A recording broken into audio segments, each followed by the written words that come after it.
Good afternoon, everybody, and welcome to the December 1st, 2025 Council Work Session and Rescheduled Regular Council Meeting, City of Gulf Shores. I'll call the meeting to order and ask for Pastor Larry Wood, St. Andrew by the Sea, to lead us through the invocation. Good afternoon, sir. Thank you so much, Mayor Kraft, members of the council. Toby, may we all bow together in prayer. It is a beautiful season, God. Boughs hang behind this council. Just outside this building, there are lights, all kinds of displays and reminders of goodwill, calling us to concern for each other, especially to those who are vulnerable.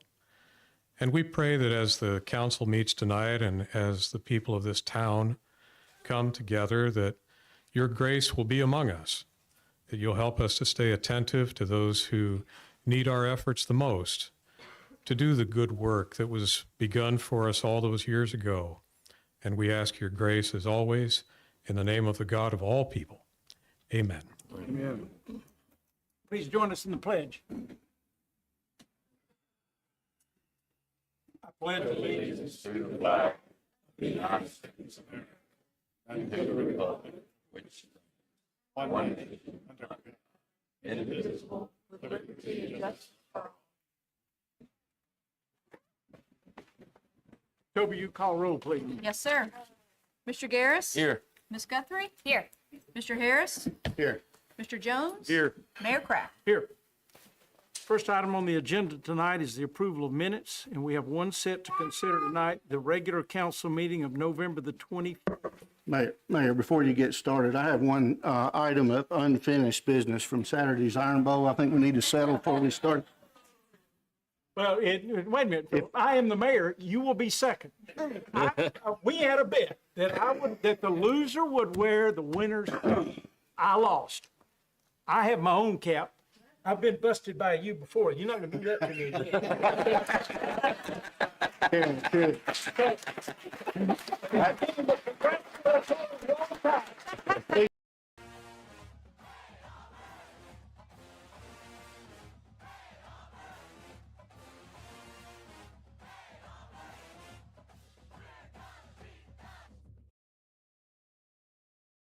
First of all, I want to congratulate Auburn. Both teams really went out and played a super game, a true battle to the end. And both teams left everything on the field, including a football at 25-yard line. So to the Auburn fans who are criticizing Cam Coleman for dropping that ball on a potential game-winning, shameful, inexcusable. For the Alabama fans that celebrated that fumble, roll tide. It really was anyone's game right down to the final play. And all seriousness aside, I do tip my hat to the Auburn Tigers for both teams for the kind of game they played. And even though it was a small margin of victory, I think a small hat's probably appropriate. Will not go on my head. It will. It will. For a picture, it will. No. You won, but you don't have the right to try to embarrass me. That ain't gonna happen. That is not gonna happen. Till next year, Mayor. Yeah. Roll tide. Okay, can we go for it? You finished, Mr. Harris. I'm finished. Thank you, sir. All right, so we have recognition of the soccer team, Grant Brown. Mayor, we need to. You didn't vote on the We minutes? got to do the minutes. We was interrupted. Regular council meeting, November the 24th, if we can go forward, Mr. Harris. Yes, sir. I make a motion that we approve the minutes of the regular council meeting of November 24th. Second. Have a motion and a second to approve these minutes. Any discussion or comment? All in favor say aye. Aye. Any opposed? Stain. One abstention duly noted, Mr. Garris. Those minutes are approved. Next, now we have a champion soccer team here that we need to talk a little bit about and say hello to. Yes, Mr. Mayor and council and members of the audience, we are blessed today to have some very special guests with us. We have the 9 and under girls soccer all-star champions and their coach with us today. And I'd like to introduce Laura Davis, who's one of our athletic coordinators, to step up and tell us a little bit about this great group. And then we'd like to get the kids to come up and get a picture with the mayor, if that's okay. If you wouldn't mind leaving that Alabama hat off your head for the picture, that would be great. You don't have to worry about that. All right, thank you guys for having us. Again, I'm Laura Davis. I'm one of the athletic coordinators. I work alongside Megan Stiggy. I had the opportunity to work with the soccer programs this year, and we are super proud of these young ladies. Our 9U Girls Soccer All-Star team was made up of 10 players that competed on our regular season recreation teams. These 10 ladies were nominated by their regular season coaches. The coaches chose players based on all, but not limited to, the following: coachability, sportsmanship, commitment, and skill. This team competed in the Baldwin County Cup in Alberta 2 weeks ago, and they went undefeated throughout the entire tournament, eventually fighting their way to an all-star championship. After beating Foley, Orange Beach, and Central Baldwin during tournament play, they beat Central Baldwin a second time to secure the title of tournament champions. Ladies, if you want to come up, y'all want to come stand up here and I'll introduce each one of you real quick. When I say your name, just wave your hand. Juniper Romano, Weslyn Rowell, Lydia Winningham, Adeline Kirkendall, Brinley Top, Jocelyn Glosson, Jazara McIntosh, Cora Kramer, Audrey Manning, Lily Kashnick. And we'd also like to give a big thanks to coaches Blake Rowell, Matthew Owen, and Tarek McIntosh. Let's give them a round of applause.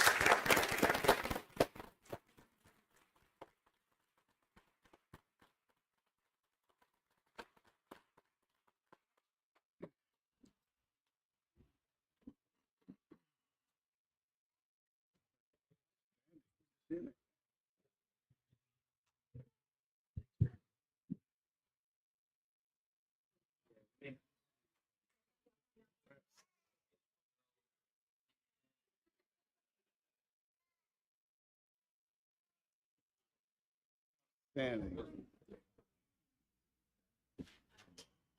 Ready? 3, 2, 1. 3, 2, 1. Thank you. Outstanding.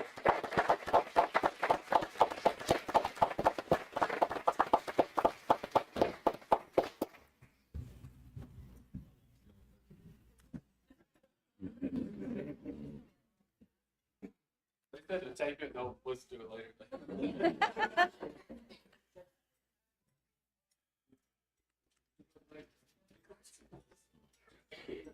You guys are welcome to stay for the entire city council meeting, or if you'd rather. Might be a little long. They're like, nope. Like rat leaving sinking ship.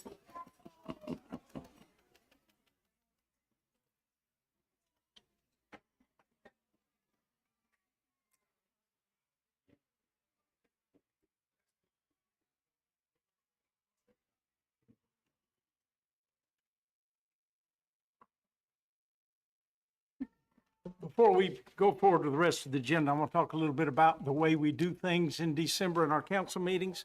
We only have 2 meetings, this Monday and next Monday, working around vacations for the staff and everything else. So what we do at these 2, what we normally do is we have a CAL meeting on one Monday and vote on it at a council meeting the following Monday. Tonight and tomorrow and next Monday, we will do a combined.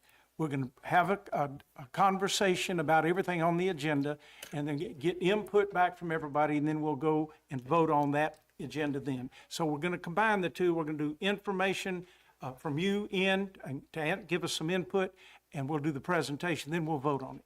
And we'll do that all the way through. There may be some items that we decide that there's more information need to be discussed, and then we will postpone that till next Monday for vote. So we'll use our discretion on that. We got a couple that I'm anticipating now that we will not vote on tonight, and we will defer till next Monday to vote to give us time to listen, and a couple of them are going to be a little controversial. So bear with us tonight. We're going to do 2 things, and we're going to get your input, then we're going to move forward. So with that, we've got Planning and Zoning Department. We've got several things to discuss. Scott, you're first. Good afternoon, Mayor and Council. This agenda item is a proposed zoning text amendment pertaining to allowable uses in the BG General Business zoning district. So the request is to change townhouse uses from a by right use in BG to a conditional use. So just some background and definitions. Your BG General Business zoning district is offers a wide variety of commercial and retail uses such as offices, hotels, banks, restaurants. So again, it's a pretty wide variety of commercial uses that are allowed. Today, townhomes are also allowed by right within that BG district. Townhome is a style of single-family attached dwelling. Conditional uses are those that are typically require a little further examination or scrutiny prior to being approved. I know the council is familiar with going through the conditional use permit process, but the zoning ordinance has 14 factors that are examined prior to granting that conditional use. So why is this one being asked for? So I will say we typically are in favor of mixed use development. So we like when residential can be close or really near to commercial uses. So that's generally a positive thing. The issue we see here though is the purpose of BG is commercial. So that's located where it should be. If we have a tract of land or large parcel that's BG, what we don't want to see is it only become townhomes. And that's what sometimes may happen. You may recall in the past, occasionally we'll have a BG requested use and the council will have some hesitancy of granting that without conditioning it on no further townhomes or something like that. So the proposed use before you today will be for moving townhomes from that by right use to a conditional use. So this is an excerpt of the use table found in the zoning ordinance, table 8.3a. As you can see right here, the allowable uses, townhouses are R. R stands for by right. So right now, like I said, townhouses are a by right use in the BG zone. The proposed use is to make it a CUP, a conditional use. Staff presented this to the Planning Commission at their November 18th meeting. They held a public hearing and then voted to recommend this change. This will need to be advertised, so it can't be voted on tonight or even next week. It'll be sometime in January after it's advertised. That's the end of my report, and I'm happy to answer any questions. Thank you, Scott. Council, any questions or comments? Anybody in the audience with any questions related to this? Scott, next. Yes, sir. The next one is very similar to the previous one. This is for the BN Neighborhood Business Zoning District. Changing multifamily and townhouse uses from by right to conditional use. Try not to repeat too much, but the purpose of the BN Neighborhood Business District is, as defined, is to provide transitional buffer between commercial and industrial or residential. I would also say it provides more neighborhood scale uses, or can provide for those uses, not necessarily buffer, but just appropriately located near residential uses. Multifamily or 3 or more dwelling units, they do have some design requirements, of course, or what we often call apartments. And conditional uses are the same as previously explained. And the Y component is similar to the previous one. Is we may have a parcel of land that's BN that may be appropriately BN, but what we don't want to happen is it to be only used for multifamily or townhouse uses. Mixed uses may work. Again, the conditional use allows for some scrutiny to look at the location, the context, the scale, and other things like that. And if necessary, you can place a condition on those uses. Maybe you need additional landscaping, or it needs to be oriented a different way. So again, this will allow a little bit more control in the BN zones. This is the allowable use table 8.2a as found in the zoning ordinance for BN. So today you have those R's next to multifamily and townhouses, and the proposal is to make that a CUP, conditional use permit. This was presented at the November 18th Planning Commission meeting. They held a public hearing and voted to recommend this change. Again, like the last one, this will need to be advertised and will come back sometime in January. I'll be happy to answer any questions. Thank you, Scott. Council, questions? Anybody in the audience, any questions? Thank you, Scott. Yes, sir. Andy, we got a wetland waiver requested to, and we will be voting on this one, correct? No, sir. Nope, we're not. That also have to be advertised. That's correct. This item will also have to be advertised. It will come up on the agenda in January. So it's a wetland waiver request from Edwin Oaks subdivision. The applicant seeks a wetland waiver in order to plat 679 square feet of wetlands on new single-family lots. Edwin Oaks is recently approved 7-lot single-family subdivision, and the current regulations in our wetland protection, our current wetland protection regulations do not allow the platting of wetlands on new single-family lots unless a waiver is granted by the city council. Oops. So this property is located directly west of Moe's Landing Public Park. It's highlighted in blue. So it's on the south side of State Highway 180 and on the north side of the Little Lagoon. So again, the Planning Commission approved Edwin Oaks subdivision at their October 21st meeting. It is a 7-lot single-family house subdivision. Our wetland protection ordinance does not allow the platting of wetlands on single-family lots unless approved by the city council. It is worth noting that the city council in the past has approved several similar wetland waiver requests on both sides of the Little Lagoon. So this is something the city council has done before. So in this instance, the wetlands are fringing marsh wetlands, and they're located directly adjacent or along the Little Lagoon shoreline. The wetland area is only 679 square feet of wetlands. The maximum width of those wetlands is 10 feet. I'd say the majority of the wetlands are, 5 or less feet right along the shoreline. So it's probably hard to tell the difference between the kind of the shoreline and the wetlands. The applicant is buffering the wetlands by the required 30-foot natural buffer, and they also have agreed to place the wetlands in a conservation easement. So on the diagram on your right-hand side, the dark green is the wetlands, and then the lighter green is the proposed wetland buffer. And then you see the 7 lots, which were recently approved by the Planning Commission.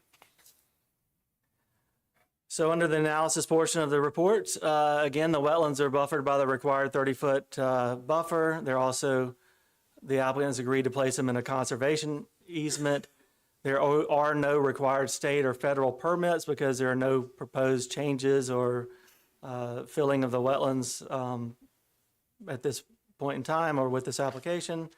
In order to be consistent with past wetland waivers, staff recommends that the applicant place signage on each lot, notifying the future lot owners of the protected nature of the wetlands, and then also reference the protected nature of the wetlands on each individual deed. We feel like these conditions will allow the subdivision and it will mirror similar lots within the area and allow full protection of the wetlands. So with that, staff recommends approval of the wetland waiver with 4 conditions. Again, allow for the platting of the wetlands on individual lots, require the wetlands to be placed in a conservation easement and referenced on the deed of each individual lot. Condition number 3, provide signage on each lot notifying the future property owners of the protected nature of the wetlands. And the number 4, the subdivision plat shall reference section 7581, monitoring and enforcement requirements of the wetland protection regulations. And with that, I'll be happy to answer any questions. Thank you, Andy. Council, any questions? I have one. Supposing one of these property owners would care to erect a pier or a dock to extend from their property beyond the wetlands, would that be allowed? Yes, sir. It would be allowed as long as they get Corps and ADEM approval. Thank you. Audience, any questions, comments? Thank you, Andy. We move into new business. The first of which is Resolution 7062, authorized parking at the professional court building. Andy? Yes, sir. This is a request to construct 3 parallel public parking spaces within the professional court public right-of-way. The spaces are proposed to be used for an existing office building and a office building which was recently approved by the Planning Commission at 232 West 19th Avenue. And this item can be voted on tonight. There are no requirements for notifications. So a couple photographs. Start at the top right-hand corner, shows 232 Professional Court. You can see an existing building there. And then their vacant lot next door. The vacant lot is where a proposed building will go. You see that Professional Court is it's currently a 50-foot right-of-way. It's a cul-de-sac. Services primarily commercial developments on that street. There's some just general offices. There's a dental office. A symbol clinic is served off of Professional Court.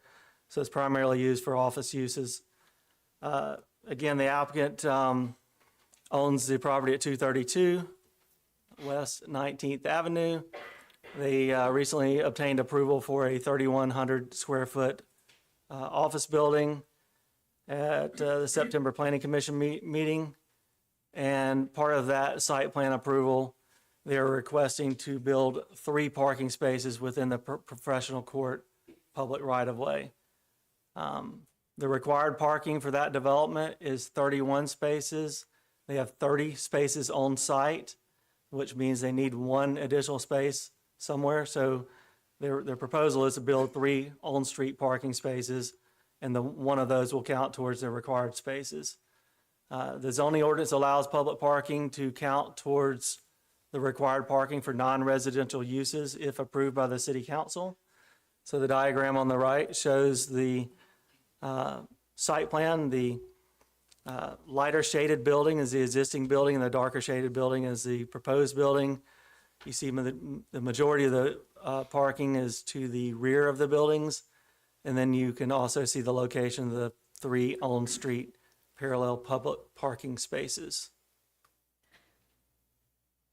Under the analysis portion of this report, the proposed public parking spaces are designed in accordance with the standards within the zoning ordinance.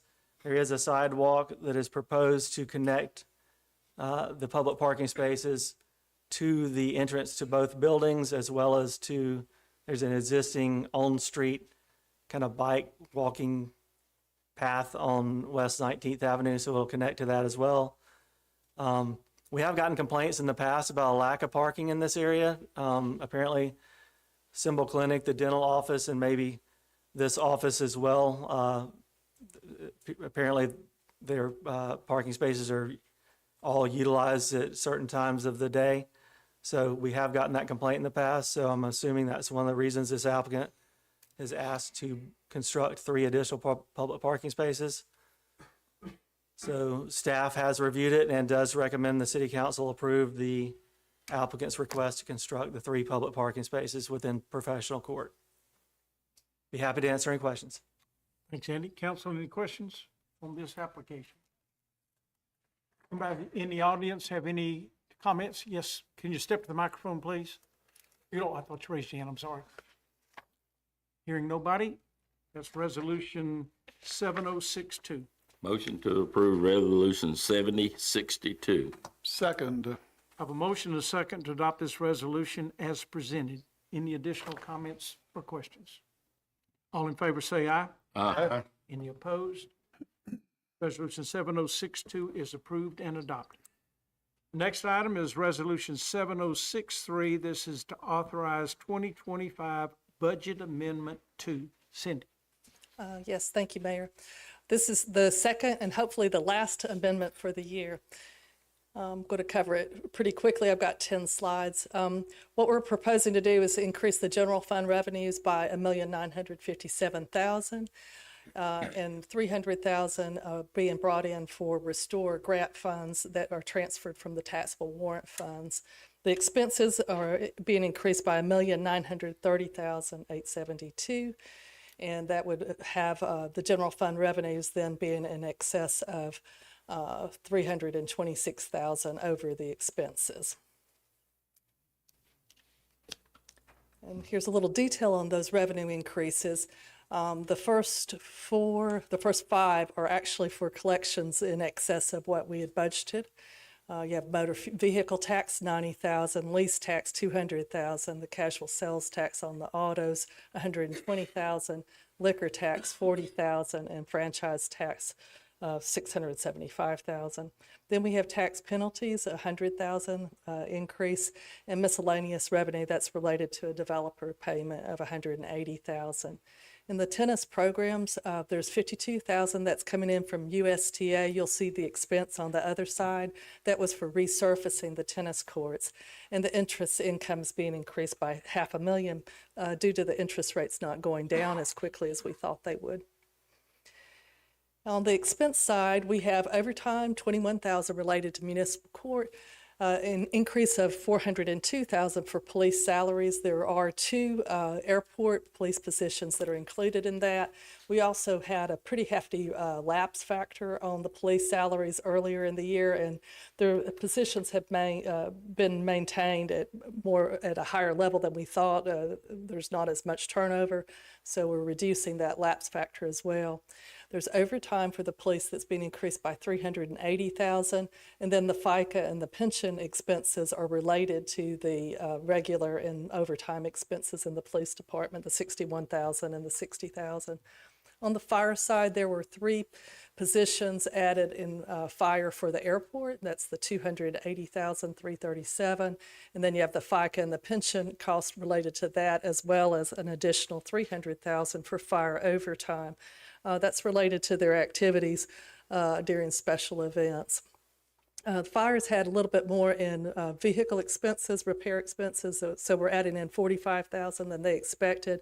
And also they're requesting to buy a small tractor for the fire training facility. That's another 45,000. The 52,000 you see at the top is for the resurfacing of the tennis courts at the Bodenhammer Center.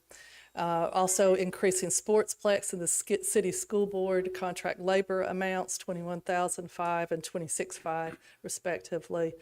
The money for the appropriations to outside agencies was related to 130,000, 100,000 for volleyball equipment provided by for AVCA and NCAA tournaments, and 30,000 was a matching contribution grant for the airport. It's called a SCASDP grant.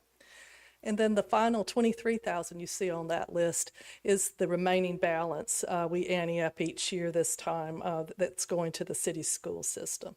So that's the total. And also this time we had a vehicle that was transferred to IT from fire, but there was no cost, but we're included on the amendment, so you'd be aware of that.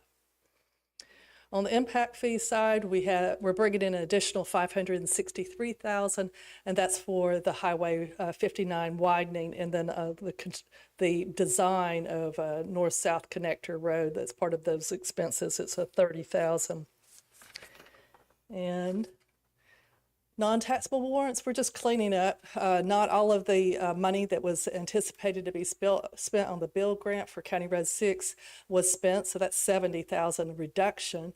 And then we've had more expenses than we planned because the work was done this year instead of last year, and that's on Fire Station 4 and the training center, that's 20,000. And then the land and improvements for the fire training facility, that's 50,000. In our taxable line of credit, we had 803,000 more work done than we anticipated for the Ecotourism Center completion. 406,000 less on Waterway East than we anticipated. 10,720 for ALDOT capacity project related to Canal Road. And then the Fort Morgan Road access management is for that's the remaining payment on the signal at Fort Morgan. The new signal, it's 16,500. The beach walking district, 197,000, more work done than we anticipated. And the Highway 59 grant is also in that fund, and that's 1,515,000. Those more work done because there was less work done in 2024 than we anticipated. And then you can see a reduction in land and improvements of $1,236,000, as well as Little Lagoon Restoration Project. That's a little bit slower to come on board than we anticipated. That's $1,200,000. And then you see the transfer to the general fund. That's the revenues that we received back from the Restore grant on the Ecotourism Center. So in total, we are increasing the revenue by $2,820,000, the expenses by $2,493,000, leaving us with a budget carry forward on this amendment of $326,128. And in total for the year, that's $918,201 revenues over expenses. I'll be happy to answer any questions. And the Finance Committee looked at this last month. Thank you, Cindy. Council, questions, comments? In the absence of our finance chairman, I would just say we reviewed these at our last meeting and the Finance Committee supports these amendments. Any questions or comments from the audience? I know that's a lot, but anything in general?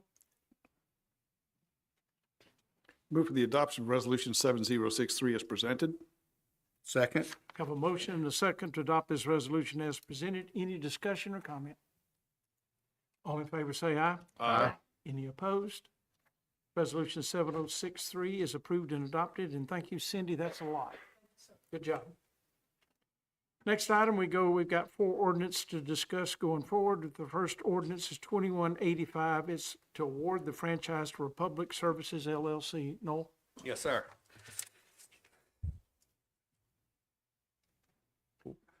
So our, the city went out for requests for proposals on our residential refuse and recycle collection. On October 23rd, we posted the RFP. November 6th, we had a mandatory pre-bid, and all the proposers were in attendance. That was November 13th, and a scoring committee was formed with 5 people evaluating the RFPs. But this RFP, which is used for projects where price isn't only factor, it invites vendors in for qualifications, technical expertise, and then there is price, and often leading to the best overall value. So these were scored on 25 on pricing, and then 25 up to 25 points on experience. I jumped ahead of myself. So this franchise, well, I've read that first part. Well, this we had BCC Waste Solutions, Live Oak Environmental, Martin Environmental Services, Republic Services LLC, and Waste Pro of Alabama to provide residential refuse and recycling to our citizens. The proposal was evaluated by the committee, and the top scoring proposal was submitted by Republic Services LLC. So this franchise will provide once a week garbage service and once a week recycling collection for residents north of 2nd Avenue, and properties from 2nd Avenue South will continue to have their twice a week pickup and once a week recycling, as well as the Saturdays options of through Labor Day, Memorial Day.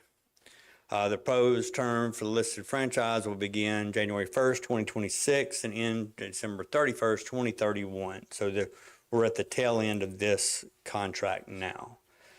So as in a 5-person scoring committee, so we have, the pricing was 25 points in business and past experience. So Republic Services came in at 45.2, which they had 21.4 in pricing, 23.8 in the past experience, and then we have a pass or fail in insurance. And so BCC had a 22.6. You notice that was higher because they did have lower prices in their contract, in their proposal. But then you would see that then past experience, that got down just a little. I mean, it got down because they don't have as much expertise in the residential refuse. They're mostly in the commercial industry, commercial service industry that provides mostly front load dumpsters and 30-yard containers. They do service, in Baldwin County City Schools, and Baldwin County School System, and Gulf Shores City School System, but that's just for the front loads and dumpsters is what they provide. They do provide a residential service in Port St. Joe, which is Gulf County, Florida. So the reason why it scored lower is just they had not as more of an expertise in the residential refuse pickup. Then we have Waste Pro. They have the equipment to service our area and holds a residential refuse contract in multiple areas, one in Baldwin County, which would be in Spanish Fort, and then they have Saraland, Flomaton, just in our general area, and I think, and then Atmore, and Saraland. So Waste Pro notated several initiatives, for their contract, and so that was a couple of things to be able to provide no charge on waste days where we find a site, citizens can bring it and they would haul it off. So that would be twice a year. So I'm just kind of just throwing out the avenues that they're putting out. And they were wanting to dedicate a Waste Pro service representative to the city. And then we took with citizens, just to be able to, any issues citizens would have, they would have a representative on site. They have a commitment letter from Toter to be able to provide 95-gallon carts. So they have the equipment as in the trucks. They would need to be able to get the carts to service our area. So that's a Waste Pro on their score as well. So you see BCC and Waste Pro, we're very close. Martin Environmental Services, they're out of Dothan, Alabama. And so they have a really strong, very strong financials out of Dothan, just not in this area. Pricing was decent. And then business reputation, we just had a 17 on that. This is all total scores from the committee. Then we had Live Oak Environmental, which is very strong in Texas and Louisiana. And so they had a very, very high price point where it just really was an advantage to be able to, and I'll go through this pricing, get through. I'm just trying to get our train of thought on the scoring committee or the synopsis. So here we go with the pricing. So this is pricing per quarter. So BCC came in for regular service A, that's going to be the areas north of 2nd Avenue. So that's for everybody that's getting their trash picked up once a week and the recycling picked up once a week. So they have a price at $49.50. Live Oak Environmental, $103.61. Martin Environmental, $59.19. Republic, $55.50. Waste Pro, $55.50. So at that, that looks very enticing on BCC on the regular service A.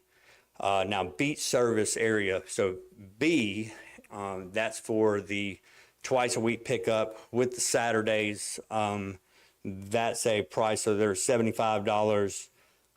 You can see Live Oak, Martin Environmental, $77.47, Republic, $72.63. Waste Pro is $73.50. So that's the beach area pickup. That's for the twice a week service. Then you have your extra cart charge. So BCC has a very good price on the extra cart. There's a lot of people in the beach area that does have extra carts. There's some residents within the city north of 2nd Avenue that do have extra carts as well. So that's the extra cart prices. Seasonal, that's a D price, and that is if somebody that's not from here and they're have a house here and they want to suspend services for 6 months, they can be able to do that and pay that fee. However, there's only 15 people that apply for that, so it's really not a component. So Saturday service extra cart pickup, sorry, dropped my glasses. So Saturday service per cart pickup, so you have BCC at $2.50, so that's what this is $2.50 per cart on a Saturday pickup. So somebody have 4 cans out in front of their house, that would be $10 on that Saturday. So you can see the prices on that. So that is an attractive price at $2.50, Republic's at $2.80.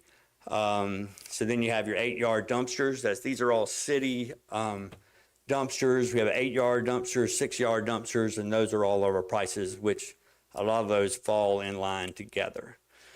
Now, let's go to the last category, which we haven't done this category before, was the backdoor service.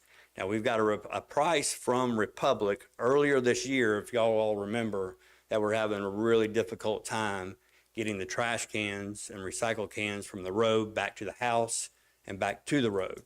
So we wanted to be able to put a price in here, and just, let's just say in June, July, we're not being able to, they're not doing what they said they were going to do.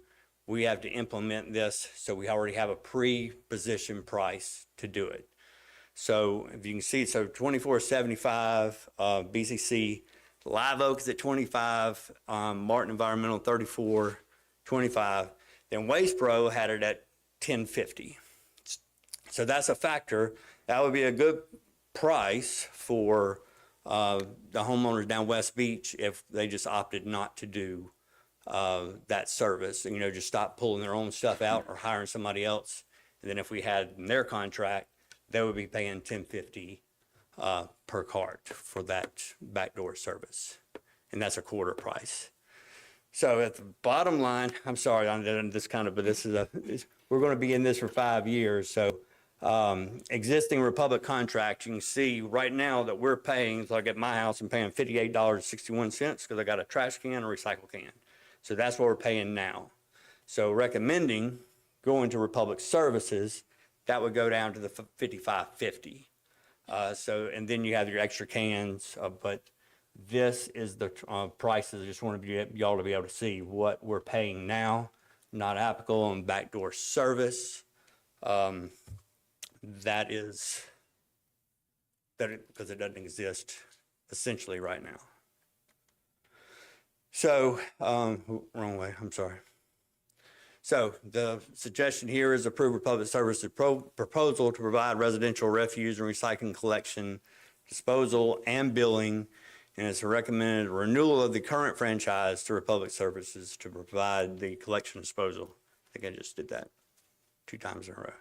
So anyway, we're recommending Republic Services for our next franchise. I'll be happy to answer any questions. I know it's a lot to take in. It is. Council, any comments or questions? All of this trash that's here in this refuse going to Magnolia Springs landfill? Yes, sir. So all the residential trash is going to Magnolia Springs. All the recycling is going to Magnolia Springs MRF. So the material recovery facility is what they recently just built. That's where they're hauling the material to. I'm just thinking about our landfill and the timeline on it. At some point that closes out. Want to make sure there weren't any cost impacts to that. But if it's going to Magnolia Springs, then that won't No, have this any wouldn't impact impact to us. them at all. No, sir. Any other questions, council? Any questions or comments from the audience? Move we suspend rules of procedure that we may consider the ordinance. Second. Motion to second to suspend ordinance 2185 related to this Republic Service deal. Toby? Yes, sir. Mr. Garris? Aye. Ms. Guthrie? Aye. Mr. Harris? Aye. Mr. Jones? Aye. Mayor Kraft? Aye. The rules are suspended. We're free to consider ordinance 2185. Motion to consider ordinance 2185 as written. Second. Have a motion and a second to adopt this ordinance 2185 as written. Any discussion? Toby? Mr. Garris? Aye. Ms. Guthrie? Aye. Mr. Harris? Aye. Mr. Jones? Aye. Mayor Kraft? Aye. Ordinance 2185 is approved and adopted. Thank you, Noel. It's a lot of work. Next item is ordinance 2186. This is to amend the Code of Ordinances on Chapter 8 related to business licenses, taxes, and regulations. Anna? Yes, sir. Good afternoon. Before you for consideration, as the mayor just stated, is a request to amend Chapter 8 in the Code of Ordinances that pertains to business licenses, taxes, and regulations. Our main purpose for requesting this revision is to allow for electronic communications as an allowable means to transmit to our licensee holders. When we got in and started doing the revisions, we realized that since the last time it was revised was in 2007, there were other areas that were also out of date and needed to be updated and brought into 2025. So I do want to highlight each and every change. I apologize in advance for the repetition, but I just want to be sure that you all know, and the public are aware of all the changes we are requesting. As far as the definitions, we are adding electronic notifications as an allowable means of communication. We're also updating the police jurisdiction from 1.5 miles to 3 miles outside of the city limits. It serves as a radius of sorts, and that is based on population and the state code.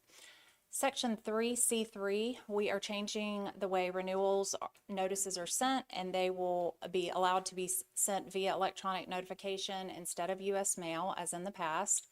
Section 4 speaks to the due date for payment of license. We're changing that year to begin January 1st instead of October, which was our fiscal year end in 2007 when this current ordinance was passed.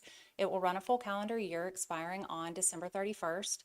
Section 8 covered gasoline-powered water sports equipment rental businesses.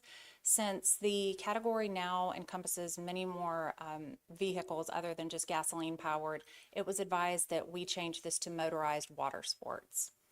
Section 8L changes the required general liability insurance coverage amounts from $200,000 to $500,000 for bodily injury or death for one person in any single occurrence, and increasing the from $500,000 to $1 million in the aggregate for all claims arising out of any single occurrence.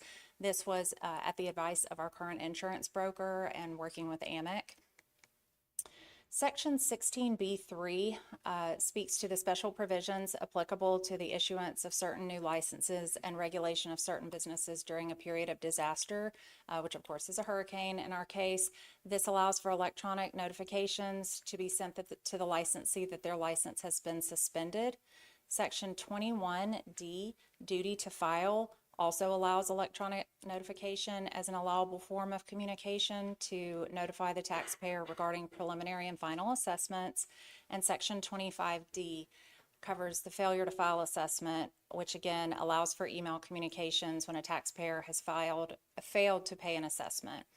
Section 27, criminal penalties, we removed the dollar amount of a criminal penalty fine, which is $500 currently.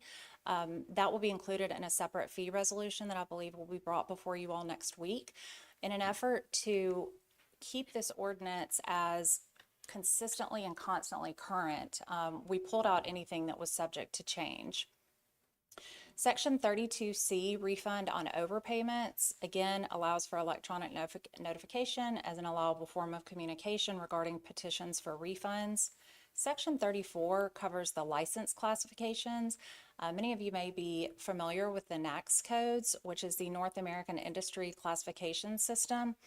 It helps classify businesses, industries.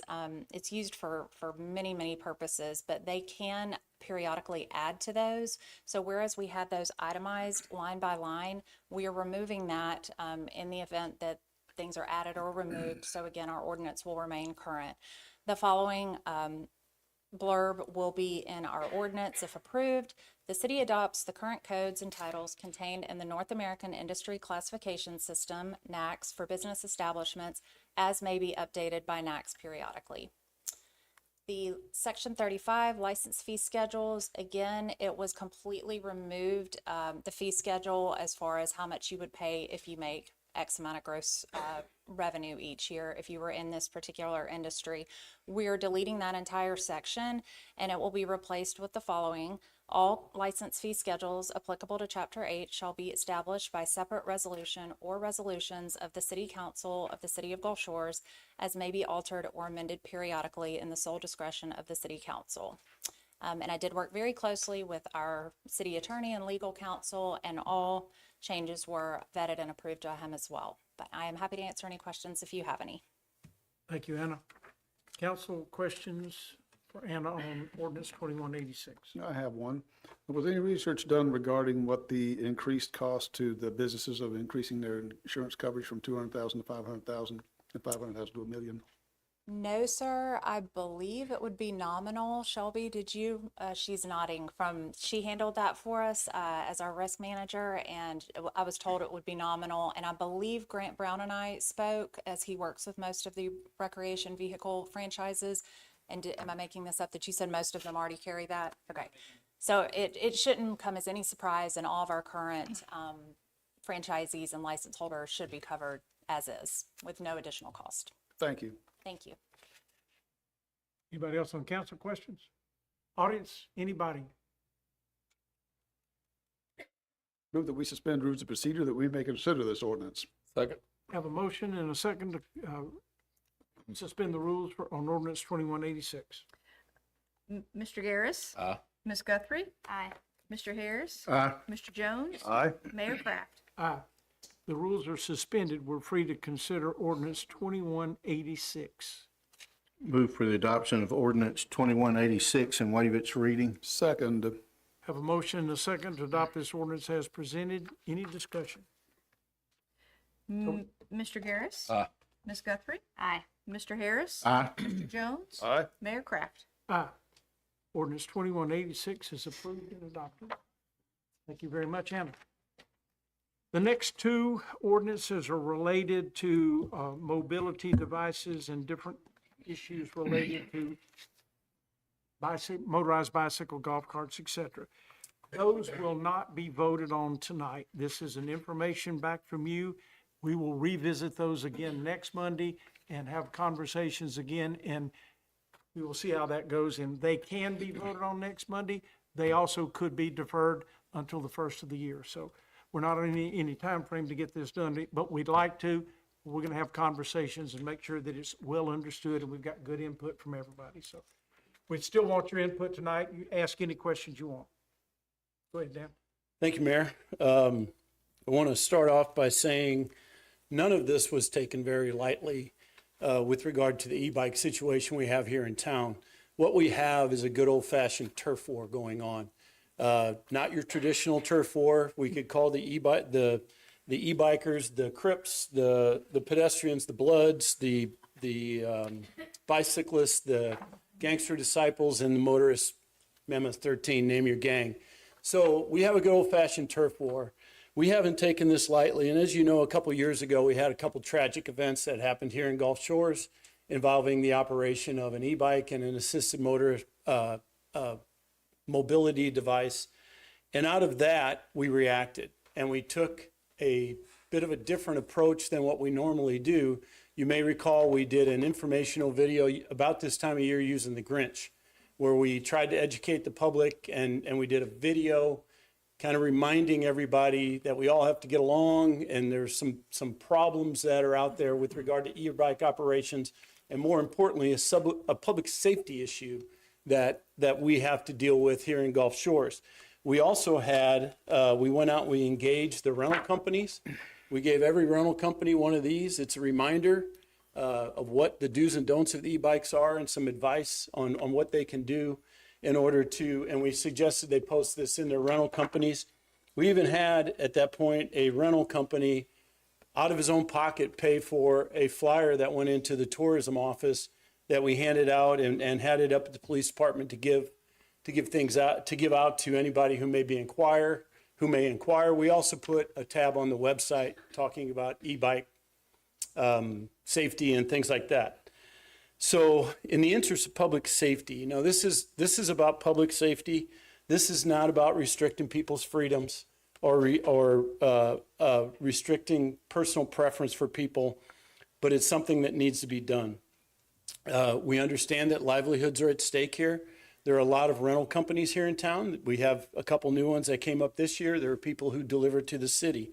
So we engage them. We've been having a series of meetings over the past several months.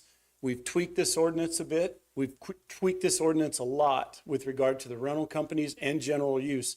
You spoke earlier, this is one presentation for two ordinances, and I'll outline them both. But in addition to the rental company, we engaged the bicycle committee, code and building enforcement, public works, fire department, the Gulf State Park, and trail users. I went out myself out on the Fort Morgan Trail and talked to some of the users out there what they thought. And the general consensus is we have a problem and something needs to be done. And we base all of this around the interests of public safety. So I'm not against e-bikes. We're not against e-bikes. They're fun. They add to people's mobility, and they also are environmentally friendly. But there are several changes have got, and we've like I said, we've done several changes that have gotten us to where we are. What we need to do here is change the culture. Everybody has to make a change. E-bike users, bicycle users, pedestrians, and drivers have to understand these are our roads, and everybody has the right to coexist within the limits of the law. And hopefully what I'm about to present to you is what that is. These are not toys, and users should be educated on the use of these devices. I can't go anywhere in this town on or off duty without somebody coming to me and complain about e-bikes. It's easy to complain, and usually after a conversation with them, I get we have an understanding of what it is. I talked about the serious incidents. We've had them. They exist right here in Gulf Shores.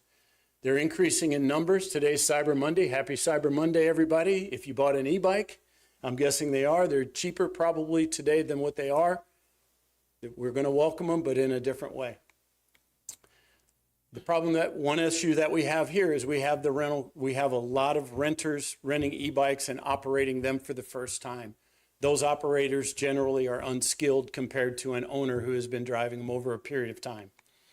Lack of knowledge of the law. That's one other thing we're going to do. We're going to educate and get the law out there. Speeds are increasing. And there's a serious need for additional regulations with regard to rental companies and owners. When it says owners there, it talks about the owners of e-bikes, because a lot of these problems are juveniles that are being addressed as you said last week, the parents aren't aware of what their kids are doing out there on the roads. Just yesterday, the New York Times had two articles. One was a newsletter, one was an article involving e-bikes and the dangers of e-bikes. And there were two themes I took out of both of these articles. The primary one in the newsletter is that technology is changing faster than what the laws can be presented. There are already bikes out there that aren't even classified as class 1s, 2s, or 3s. They're classified as e-motos. And those are the little bikes that you see delivered that don't have pedals, that don't have pedals. They have pegs. They look like motorcycles because they are, to a degree, a cycle. Those are called e-motos. And the other one is a shocking crash that led one county to reckon with the dangers of e-bikes. That was a 15-year-old who got on an e-moto without a helmet. It was in California. Very short ride, crashed, no helmet, didn't die, but had a traumatic brain injury, recovered, and now is an advocate.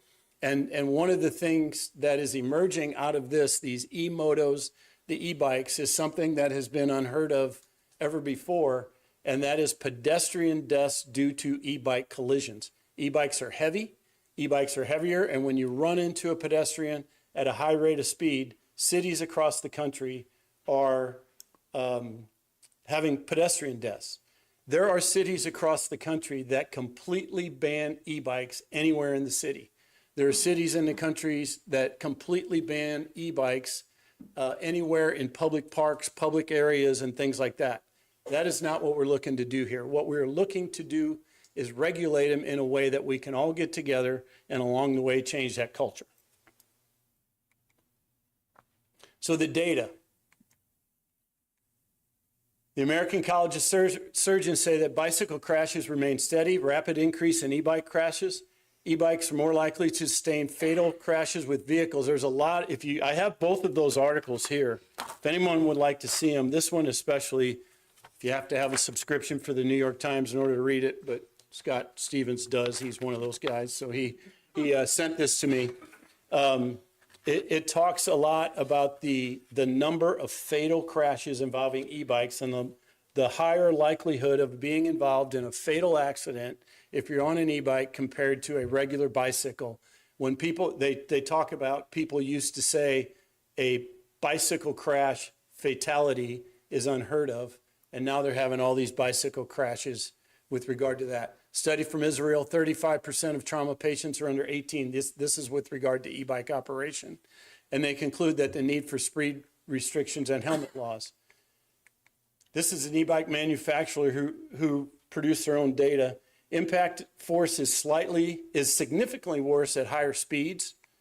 Reaction time is reduced at higher speeds. Speed limits combined with proper gear mitigate risk. So what are we talking about here?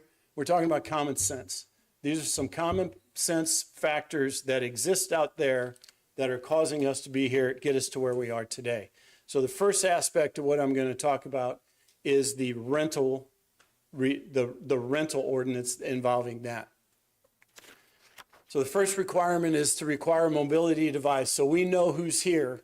We have to require who is going to be utilizing a vendor's license, which will be done through city revenue.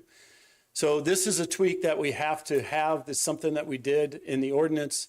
It was brought to my attention today.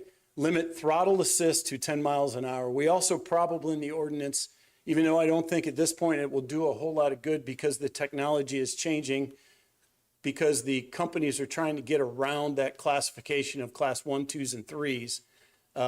We probably have to better define class 1, 2s, and 3s. A lot of people don't realize a class 3, which goes the fastest, doesn't have a throttle on it. It's all pedal assist. So there are a little tweak we have to do there, but I want to get this out here tonight. So limit the throttle assist, and the throttle assist is with your thumb, to 10 miles an hour on rentals. This coincides with the speed limit in the park and will coincide with something that I'm proposing later on. Prohibit the rental of class 3 e-bikes across the board. Provide the applicable helmet, a certified helmet to all renters. I know they're not responsible for making them wear them. They have to at least issue them and make sure they leave their parking lot. We'll deal with that later on, and I have a part of the proposal is for that. Prohibit rentals to renters under 18 unless a waiver is signed by parent or legal guardian.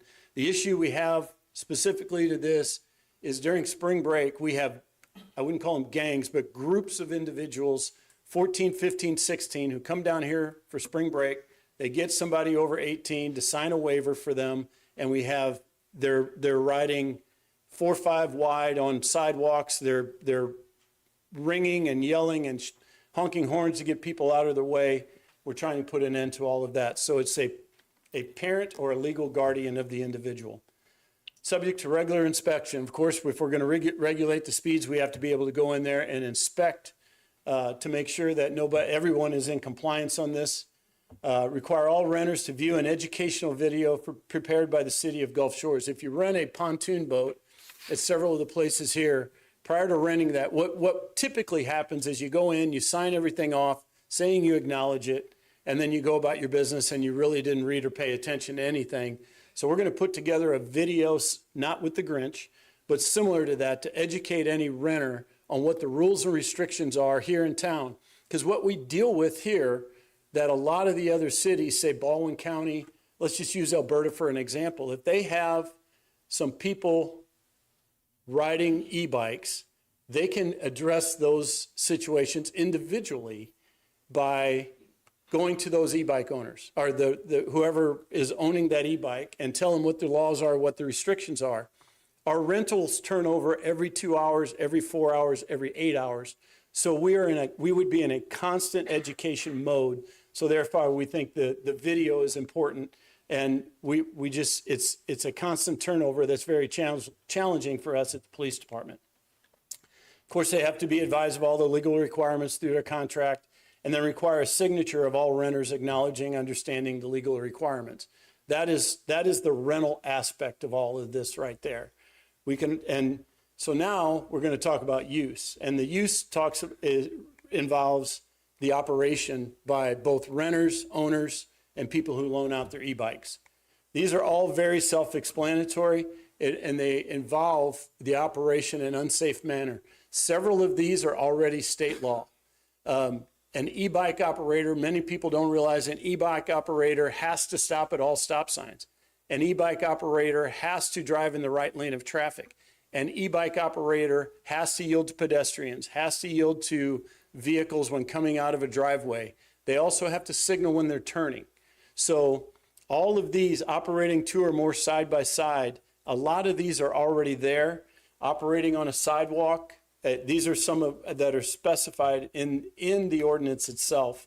Operating on a sidewalk that has not been designated as a multi-use path. It sounds dangerous to send them out into the road, but tell that to the pedestrian that's walking on that path. That's not a multi-use path. Hitched to another vehicle. All of these things are what we're seeing. We're seeing a lot of juveniles driving their e-bikes to school in the morning, on the streets, on the sidewalks, at reckless speeds, reckless manners, without helmets on. And we've had a number of incidents that, many of which we haven't even recorded, because if a kid wrecks an e-bike, they call their parent picks them up, takes them to first aid. Police and fire sometimes aren't even involved in that. So there are the regulations regarding operations. We have additional ones here. So here is something when we talk about changing the culture.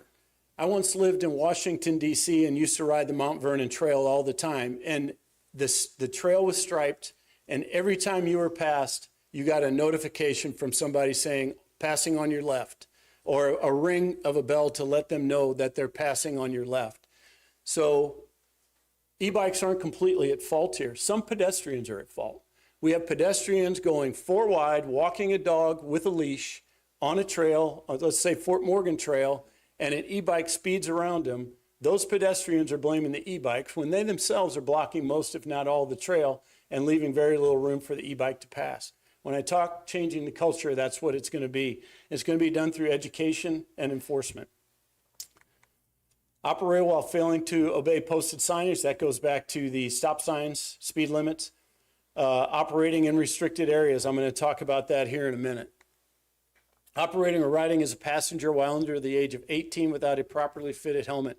We're going to require anyone under the age of 18 to wear a helmet at all times, regardless of the classification that they're operating. And tamper, so the other thing that's out there, you can tamper with the mechanisms. There's several different ways to do it and make the e-bikes go even faster than what they were designed to do. So we're going to make that, we've written that in case somebody is operating at 30 or 35 miles an hour. Our officers can see that and can take that into consideration. So here's some of the other proposals. And again, these are proposals. If somebody has ideas, I'm sure there will be plenty of feedback from the public on this. I would greatly consider that and welcome that. But, public safety is something I have to keep in mind, or we have to keep in mind. So we're going to look to establish a 10-mile-an-hour speed limit on the Fort Morgan Trail. That coincides with the speed limit that's in the state park. Along with that, we'll place a center stripe with directional waypoints on the Fort Morgan Trail, place e-bike regulation signs at the Fort Morgan Trail extension. We all know the Fort Morgan Trail is being extended, and I anticipate that somewhere down there will be an e-bike rental company that won't be in the city, that we can't regulate in the way that we're doing the ones in the city. So we would post those signs and access points into the city so operators are aware. We can engage those companies if they exist to let them know what our rules and regulations are here in Gulf Shores. This is a key one.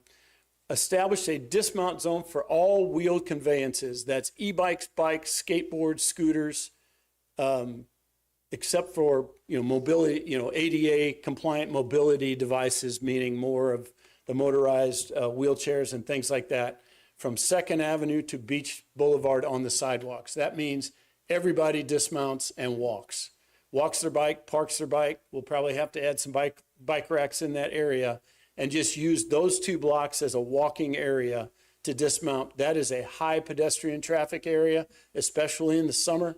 We've had several reports of even golf carts riding on those multi-use paths, but a lot of reports of e-bikes, and our officers have engaged a number of e-bike users who are basically weaving in and out of pedestrians, telling the pedestrians to get out of the way. So we're going to make that a walk zone.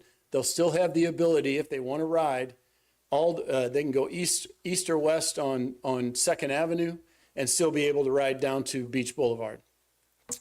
We're going to place the sidewalk paint or stencils on the sidewalk there to indicate that's a dismount zone and place that all the way down to the beach. with a line that extends down that far. We're going to place sidewalk paint in the Gulf Place sidewalks. Right now, e-bikes are banned, or they're prohibited in Gulf Place. You wouldn't know it because there are people down there riding all over. There are signs and have been signs down there for several years. So we're going to add to the signage down there to let people know that e-bikes are banned. They still will be able, here's a picture of that. They'll still be able to drive the e-bikes along the Gulf Place, which is the street that loops around the hangout.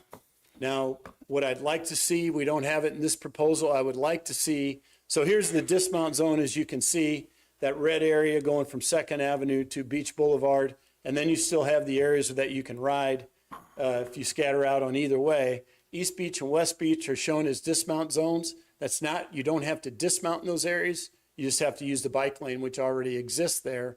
We're going to get them off the sidewalks, off those multi-use paths in that area, and have them drive the bike paths. What I would like to see in the future, I know this wouldn't be cheap, would be to place delineators from West 2nd all the way to East 2nd in that area to further protect people using the bike lanes from the motorists that would be going there. We have a lot of distracted drivers down in that area.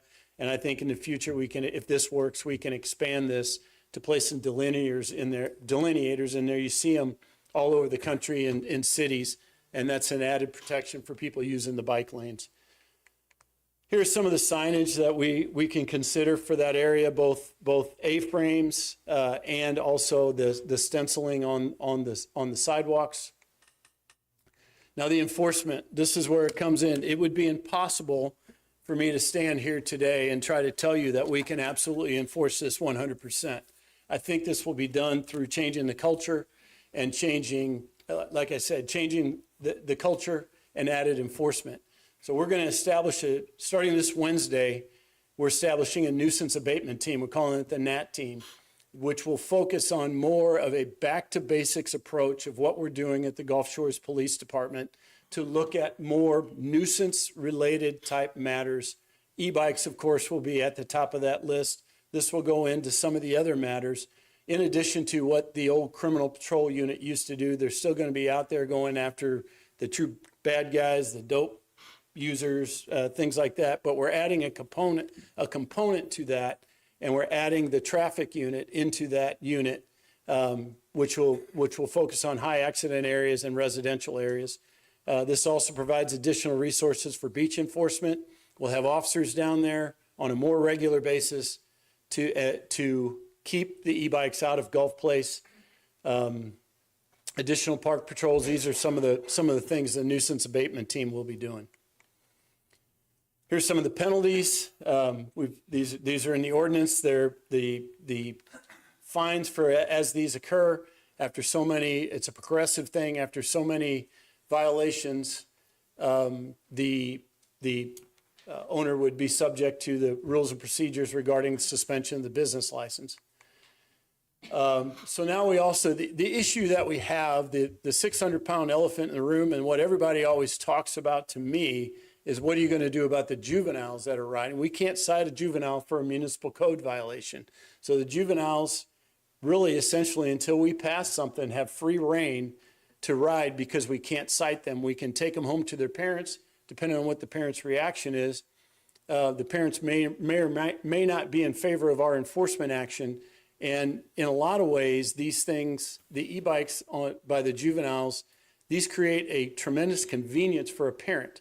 You no longer have to get in a car, drive your kid across town or across the neighborhood to another part of town, or drive your child to school when you can just send them off in an e-bike. It's going to be a little bit difficult to get some parents on our side with regard to that and teach them a little bit of a consequence. So the consequence is the juvenile will be given a ride home, the e-bike will be transported to the station, and it will be impounded until a $50 fee is imposed, and an impoundment fee gets that out. So there's a little bit of a consequence if you let a child leave the house without a helmet on, if you let a child drive recklessly, pop wheelies, do all the things that we're seeing that are a basis of an overwhelming majority of a number of the complaints. So these were all factored in, and this is what we looked at. None of this was something that we developed overnight, and we didn't come in here today and shove this upon everybody. This is the result of a tremendous amount of community engagement of what we have done over the past couple years. And I know this is going to generate a lot of questions, a lot of conversation, and I welcome any good ideas that would come out of this. But first of all, council, do any of you have any questions of me? We've got two ordinance, 2187, 2188. Did you cover both of those? Yes, in this yes. conference? The first one was pretty much a full stop at the operation. The only difference with regard to any of this is we're not impounding a rental company's e-bike if their users are not in compliance with the ordinance. Felt it would be unfair if 8 people were renting, driving down Gulf Place, we stop them, and we would just call the rental company and say, hey, come and get your bike. The ride would be suspended at that point. We didn't want to place the burden on the rental company of, let's say it is 8, charging them $400 to get their bikes out of hock or impound. So there was a full stop there at those rental regulations, and then the rest involves usage completely. Is there a way to summarize any of this, to put it on our website so that anyone, especially a vendor, really wants to go look at it? Is there a way for us to break this down a little bit? That's a lot. I think we can. If we can do, I think, and again, that's the reason I didn't want to go to vote tonight. We want to hear from you tonight, but I want to make sure that we have clarity and we know what we're voting on and what is reasonable. And we're going to get a lot of information from you as to what you think is reasonable. But it's a problem, and we can't just let it continue to grow unabated. We have to do something. So that's kind of where we are. Any other questions or comments, council? I just have a couple of comments. I think these bikes are a great form of transportation and recreation for those that use them properly and getting people around town. It's a shame that all of those that know how to use them properly may get punished because so many don't. But so we've got the regulations proposed and for discussion on the rentals. My only comment about the rental business is if that 18 years of age is determined to be the right age for a renter, why would we let the parent, a 15-year-old, on an e-bike? I mean, maybe they're willing to put their child at risk, but they're not the only ones at risk. So that would be my only comment about maybe there ought to be a minimum age period and not allow younger renters, even with parental approval. And then my only comment about the neighborhoods, which personal bike owners and users and a lot of the youth that we seem to be having a lot of problem, and they're the ones that are, we're seeing a lot of accidents and those folks getting hurt. Should we consider a minimum age for any motorized vehicle that we put on our public right-of-ways? I mean, we do it for golf carts, and why wouldn't we do it? And we do it for the mini bikes and the mopeds, and we've done that. Why wouldn't we do it on e-bikes that will do 20 to 40 miles an hour? And I don't understand all the classifications and the differences, but it seems to me that we ought to at least look at the implications and if that's feasible to just set a minimum age standard, because it seems kids can get mature enough where they're coachable and trainable and more responsible, just as we do with vehicles and golf carts. Anyway, don't know the implications from all that, but just my comments, because unless you're in the neighborhoods and you see a kid violating the ordinance, I mean, like you said, trying to enforce this is going to be really difficult. So maybe some other ways to accomplish some of that through a permit, age-restricted permit. So I would say most, if not all, the e-bike rental companies don't rent to, I think some restrict them as high as 21. I believe there's one that doesn't rent below 21. There's also a possibility that someone coming in on vacation may already be a skilled operator. So a child, a parent wanting to go through a family ride through the park may have a skill set developed already, which is what happens over time as you own them. As far as the children riding on the streets, I would be open to that. I just there's a skill set that develops. I didn't want to punish good behavior. So it's possible that a child can get on an e-bike and follow all the safety regulations, follow all the traffic laws, and have the possibility of going to their friend's house in a means that would be quicker and more efficient, and operates it within the law. So, we talked about it a little bit, and I will say this too. I didn't say this, but a lot of you up there gave me a lot of input on this, and I appreciate that. There are some that are behaving well. Cars have the ability to go much faster than the speed limit. We have a lot of people that follow the rules and regulations of the road. We just have to focus on the bad actors. And a lot of times these kids don't even realize how dangerous it is. Brain trauma is very difficult to reverse. And in many ways, it's permanent and tragic. And yeah, I agree. I think maybe we can get to that. Maybe if this doesn't work, we can put in another phase and do something somewhere down that line. Well, along with Councilman Harris's comments, I'm not aware recently these bikes go as fast as scooters do. What's the age limit on scooters for operation? I'm not aware of age limits on. Not any? That's the reason The only regulation I'm aware of, even on e-bikes, with regard to, there's a very, very brief, limited, vague federal regulation on e-bikes where it more or less defines them. But even in the state of Alabama, juveniles are allowed to operate, but up to 6, they're not allowed to operate class 3s, but juveniles are able to operate these with a helmet. So the state provides the allowance of a 16-year-old or a juvenile or someone below that to operate with a helmet. And, that's one of the biggest challenges. If we can just get the helmets on the kids, we might be able to save a lot of injuries. I just wasn't aware of an age limit on them, and Yeah, there are. if it was, we should go that way, but since it's not, I guess we have to The work it out. age limit deals with helmets. Yeah. Joe, what are you calling a scooter? What do you mean when you say a scooter? You talking about a motorcycle? A small motorcycle or one of these scooters they rent down here.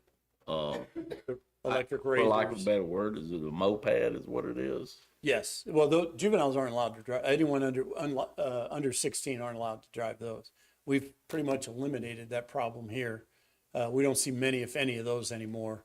But these are cheaper. So everyone's going to these. They're not gas powered. They can recharge. So the scooters they're renting down at the beach that we had the ordinance a couple of years ago, those are class what? 3? Those are motor driven cycles, which is a complete different classification. And that vendor is no longer renting those. He's renting Well, e-bikes. I was trying to get to that classification, trying to understand the classification from the e-bike to there or Right. somewhere in between, how we do this. That's just a call. I've a couple comments. The e-motos, are we I believe on the state legislation, they're not classified as e-bikes. So I think we should probably look at that if we're looping them into these, and those are the bikes without pedals that are they're dirt bikes. So I think that should be something that we're considering. When you spoke to, and we've spoken to a lot about this, it's really about how do we coexist? How do we get pedestrians, bikes, e-bikes, and cars all to coexist? So I think a lot of this regulation is great. And Chief and I have also talked a lot about the education component is equally as important, as well as I think just our infrastructure, looking at it, where right now I think it will be hard to enforce some of these if we don't define, where is it, we may have defined it, but a lot of people may not know where is a multi-use trail. When does a sidewalk end and a multi-use trail, for example, on 59 begin? When are you supposed to go onto the road from the sidewalk? So I think we need to clearly define that, clearly educate it, clearly sign it, and then also look at just what can we do from an infrastructure standpoint to support. There's low hanging fruit we can do, as well as kind of more costly long-term plans we can do to coexist. I think one of the benefits of e-bikes is it is a tourism attraction, and one thing we can do is not only have people use them going to Fort Morgan and to the state park, but also create some connectivity, so they're coming to destinations like the Waterway Village and the beach and parking their bike and walking around and shopping there. So I think working to that connectivity plan, in addition to definition, that it could be a win-win for that. And the last thing I'll say, and Chief and I've talked about this a lot, it's down on the dismount zone. I also agree. I don't want to punish bikers or people that are following the rules. I live down there, bike down there a lot, have kids going down there a lot. And I think as we look at establishing a dismount zone, I think it's got to be a part of a bigger picture. At the same time, like Chief suggested, maybe some ballards, but just making that whole area safer. If we are going to redirect traffic, I try to think of a route that I would take with my kids or even myself. It's just, that's a tough place to be, whether you're on a car, on foot, or bike. So I think just looking at that whole district and how we can incorporate all of this would benefit every walker or person in wheels. We do recognize there's a lot of investment in businesses in this infrastructure of the rentals projects.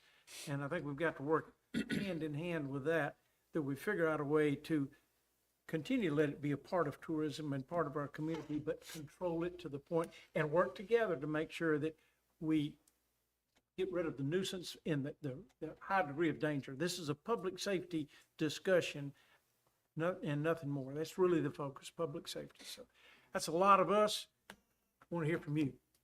But I'd like for you, please come to the microphone and introduce yourself so that folks at home can hear you.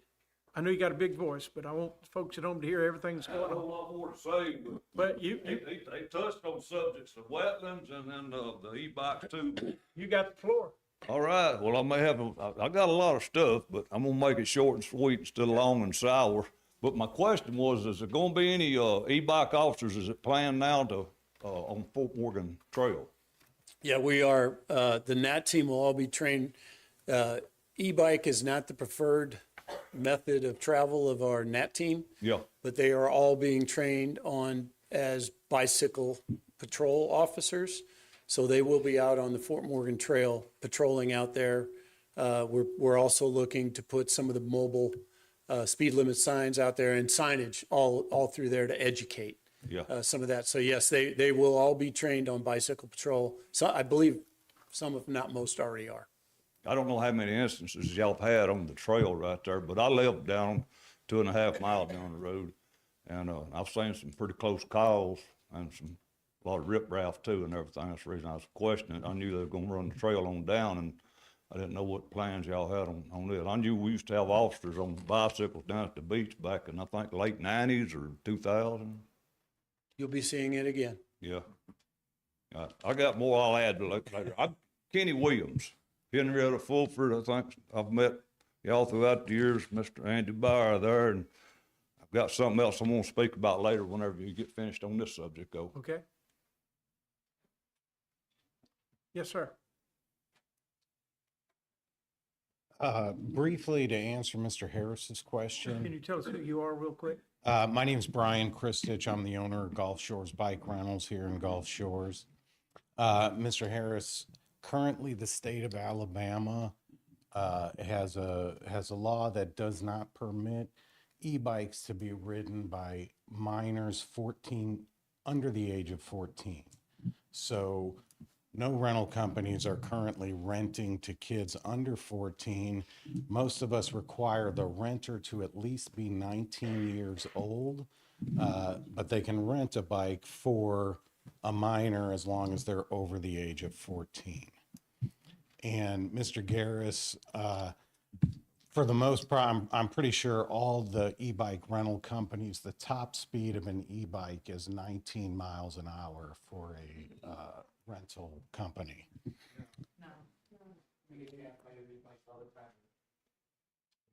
I can say for my rental e-bikes, the top speed is 19 miles an hour.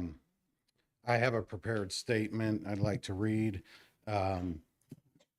First, I want to begin by emphasizing that we share the city's goals completely. A safer, more positive culture around e-bikes benefits everyone. Safety has always been at the heart of what we do, and we appreciate the city's commitment to improving awareness and responsible riding. The ordinance states that its purpose is to implement reasonable regulations.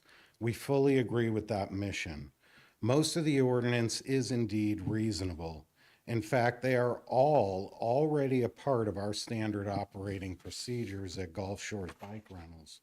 But there is one provision that we believe unintentionally falls outside that standard and deserves reconsideration. The requirement to cap all rental e-bikes at a top speed of 10 miles per hour. The 10-mile-per-hour cap potentially creates safety concerns rather than solving them. From both physics and real-world riding experience, a bicycle becomes less stable at very low speeds. Below roughly 10 miles per hour, riders must constantly steer to stay balanced, especially on heavier e-bikes, which can weigh 40 to 60 pounds more than traditional bicycles. Speeds in the optimal 10 to 15 mile per hour range allow the bike's design to provide natural stability, making the ride smoother, safer, and less physically demanding, especially in our heat and humidity. A 10-mile cap sounds safer in theory, but in reality, it can have the opposite effect. The 10-mile-per-hour cap also unintentionally eliminates e-trike rentals, cutting off access for riders who need them the most. Today, there is no high-quality, safe e-trike on the market that can be limited to 10 miles per hour.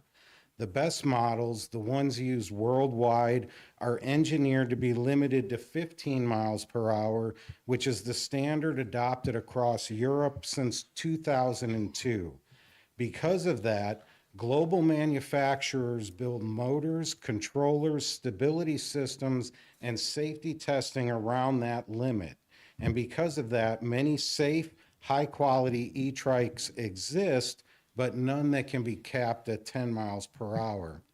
This matters because e-trikes serve riders with mobility challenges, joint replacements, balance issues, arthritis, respiratory conditions, amputees, and many who are just returning to cycling.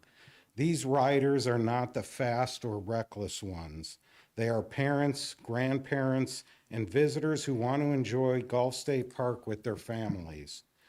When the person who needs the trike can't join the group, the whole family typically chooses not to go.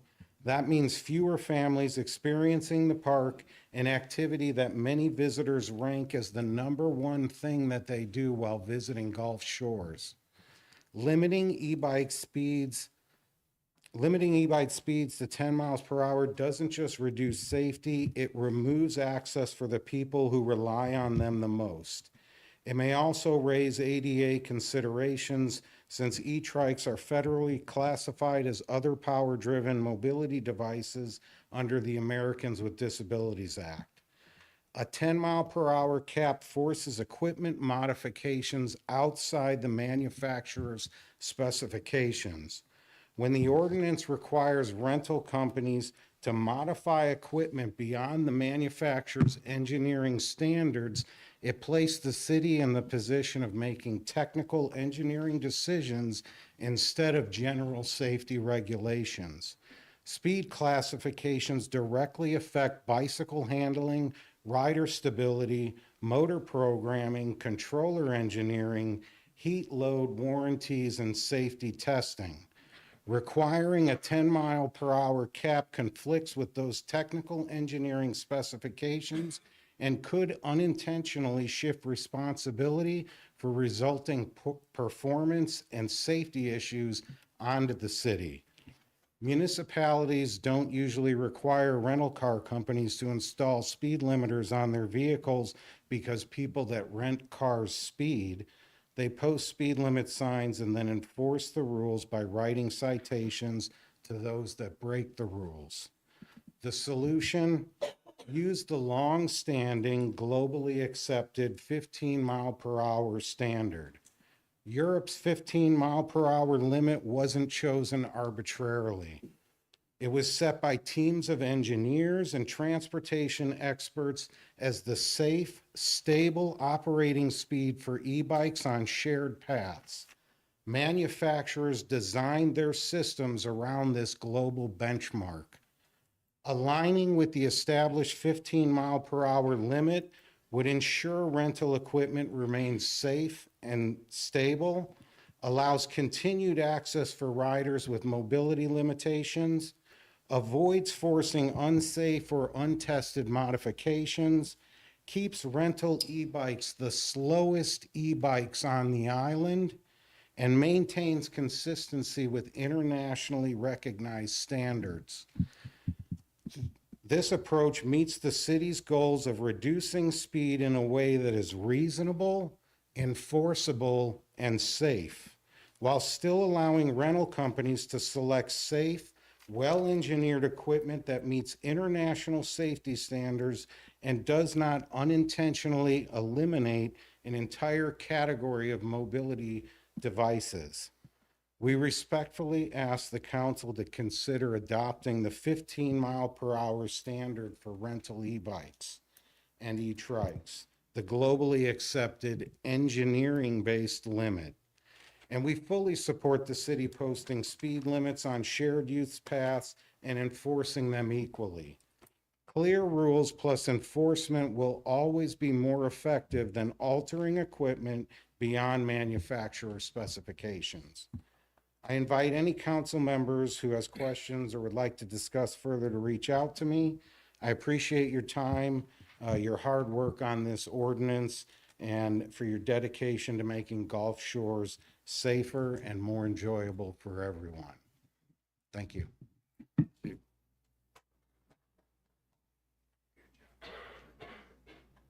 Hey, I'm Ray Grable. I'm with E-Bike the Park. We're one of the e-bike vendors that are the closest to the entrance of the park. I totally get it why the city wants to lower the speeds in a way. On the other hand, most of my riders are 40, 50, 60 years old. They're not kids that out there punking around in groups and causing problems and mayhem. They're just, they own e-bikes themselves, and they're here on vacation, and they want to take an e-bike to this wonderful park we have. So now we're going to tell them, look, we're going to rent you an e-bike, but you can only go 10 miles an hour, and you can probably run faster than that. It doesn't make sense. Now, the problem is not renters riding out into that park. Yes, I agree. There are some people on e-bikes that do speed, and that takes enforcement. That's what the police is for, and the rangers out there are for. But the problem really isn't a family in their 30s and 40s, or they have little kids. The problem is juveniles, unsupervised. And most of those, unfortunately, are residents. I've seen them. I've seen a lot. I'm in the business, so I notice things like that. Our office is on 14th West, a little shortcut to the park. And I can sit there in my office and just sit and watch e-bikes go back and forth. And it's not the rental e-bikes that are the problem. It's the young kids that just fly down that street. I don't even know how they make the turn, but they're unsupervised, and they run in little packs of 3 or 4, and they're having fun. Hey, I had fun when I was a kid. I enjoyed speeding around and having a blast like that. But you're looking at wanting to penalize an industry that brings taxes to the city, and this industry self-regulates. We don't just hand an e-bike to someone and say, here, go for it. We tell them how to notify walkers and ring the bell. Does every one of them do it? I don't know. I'm hoping they do. We explain to them there's a speed limit in the park of 10 miles. I tell them 10 miles an hour. In fact, when I have a family that has some young kids, and I kind of look in their eyes and I can kind of see what they're planning on doing is they're gleaming that e-bike and can't wait to get on it. I tell them, I want to let you guys know that there are rangers out there in that park on e-bikes sitting in the bushes, and they'll pull over and stop you, and they'll lock that bike up for excessive speed, and you'll walk back here, and I'm going to charge you $40 to go out and retrieve that bike. So we do our best to regulate our industry, and we like to add to whatever we can as far as to the rules, but this 10 mile an hour speed limit is not the answer. It's in fact, it's ridiculous. Because you can see anybody that's not on an e-bike, you go out there in that park and you see the street bikes just zinging by it, and they're on a road race, and they're not motorized. So you got more problems than just rental companies. The problem is the juveniles that are unsupervised, riding without headgear, and the city needs to do something about that, and that's the problem. I appreciate your time. Thank you, sir.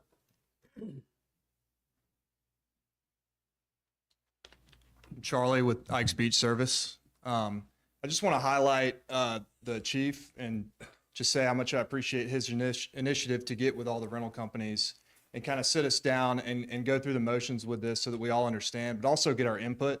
That was really refreshing for him to do that for us. But just a quick point, because of the disparities in his presentation with the proposed ordinance, is this going to be tabled for vote? Okay. Yes. And not to beat a dead horse, but we feel the same way about the proposed speed limit. I mean, you know, just the same way you regulate someone driving a car too fast, you know, you don't regulate speed with respect to the vehicle itself, but you post a speed limit and you keep everybody to it. I get wanting to kind of hone in on focus on the rental e-bikes. I think what the ordinance is doing with education is going to solve a lot of that. So I think that's a really good starting point, backing off the whole speed limit issue. You know, obviously that needs to be fixed before, with respect to the classes. You know, not everybody understands the different classes of e-bikes. They exist for a reason.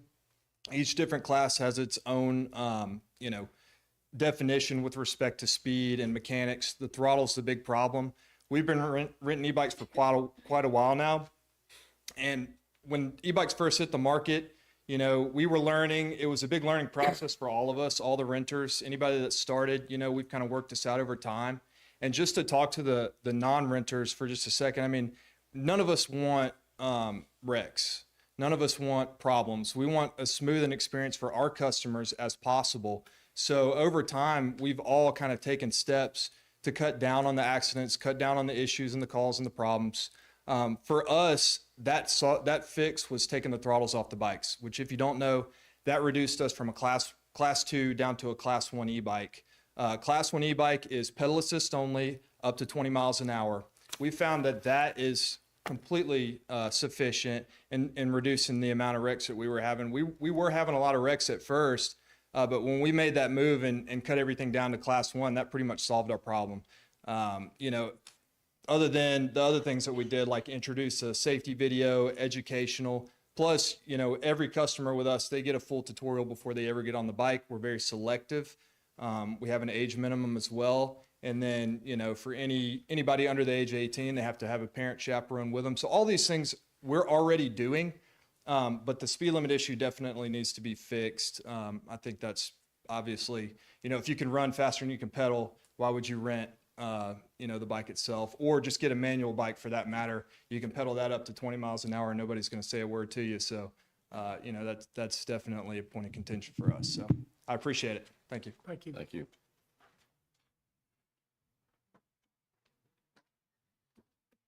You're out.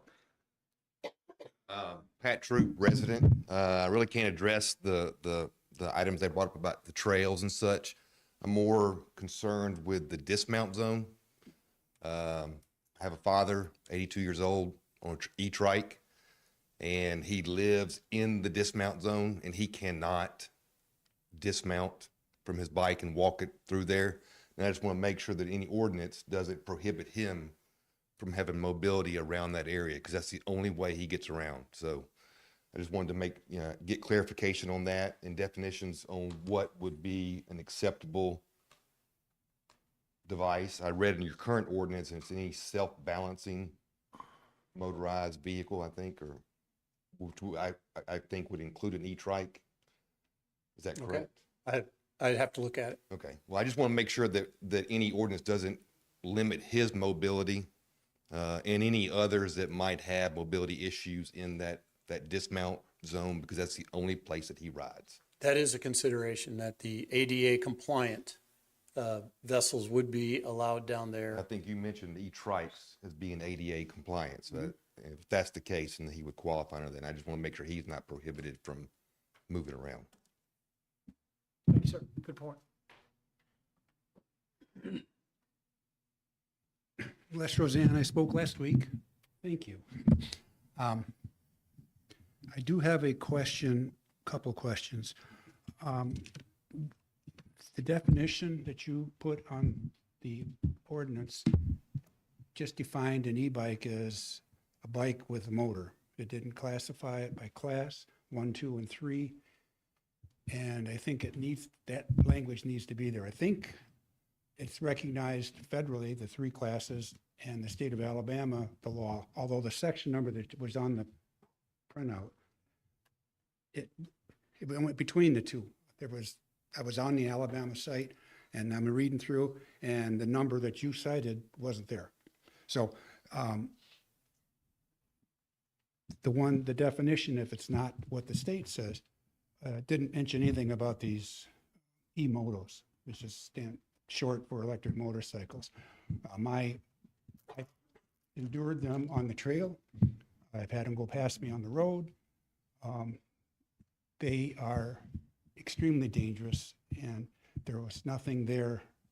Would they be treated different? How much you need a separate ordinance or component of the ordinance to regulate the e-motos? They shouldn't be on the street. They're not street legal. That scooter thing a couple of years ago, those mopeds, top speed of 30, they're gone because they were unsafe. I've got some stuff for you before I leave tonight, before you leave, that I downloaded. All those e-moto bikes, most of them don't have pedals, but the manufacturers, number one, are doing a couple of things. They are marketing these to the young. Mr. Harris, all you have to do is search the advertisements for those and find out who they're marketing to. They're marketing to the younger crowd. All the ads have younger people focused and riding on them and horsing around and jumping. It looks like a lot of fun, but that's part of the reason. The manufacturers are putting pedals on these things so that you don't know that it's not in the classification of it. So I just, where would they fall, the e-motos? Well, the language prepared may have, and I'd have to speak to the city attorney on this, who prepared the ordinance with our input, but he may have purposely not listed the classes to include the e-motos, because e-motos are a relatively new term. That is something that is just now surfacing with regard to all of this, or at least making its way this way. But I agree. I spoke to it earlier that we need to further define that in the ordinance, and then also the pedal assist aspect of it. The e-motos they're full throttle. Yeah, they're electric dirt bikes. I have one bike. Go to YouTube. Just one manufacturer. We got about 6 pages here on videos on how to alter the computers so that they go faster, up to 50 miles an hour on some of them. So, I mean, getting hit by a out of control e-moto is dangerous as anything you've talked about here. And I've had them blow by me on the trail. I mean, they don't, it's like, I own this, and then they act that way. And they don't announce themselves. You don't hear them because there's not a gasoline engine, and they fly by you and I'm sure somebody said that they gather in groups, and I live out at Village of Craft Farms, and we've had problems out there with going through the property. Almost hit one. That's what brought me here last week. And I think it's just, that there needs to be clarification, better description of what the classes are. If it's in the state language, then maybe just put that in there, but it just was very vague. Class 1 is pedal assist only up to 20. Class 2 can have a throttle and pedals up to 20, and it cuts out. Class 3 is no throttle up to 28. And then the size of the motor, if it's over 750 watts, it's not an e-bike. So I mean, you're talking two different categories. You're basically electric dirt bikes. So, okay, thank you.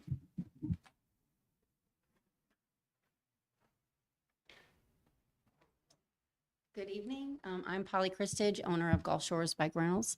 I just had a couple of questions as far as, the ordinance wording, just to clarify.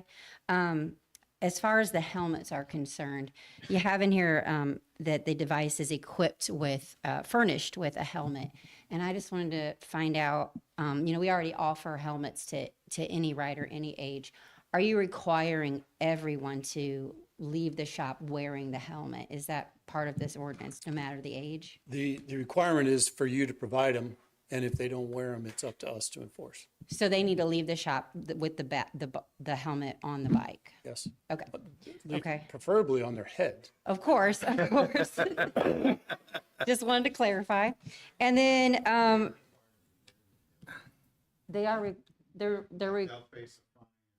if they don't wear it, there's going to be a fine.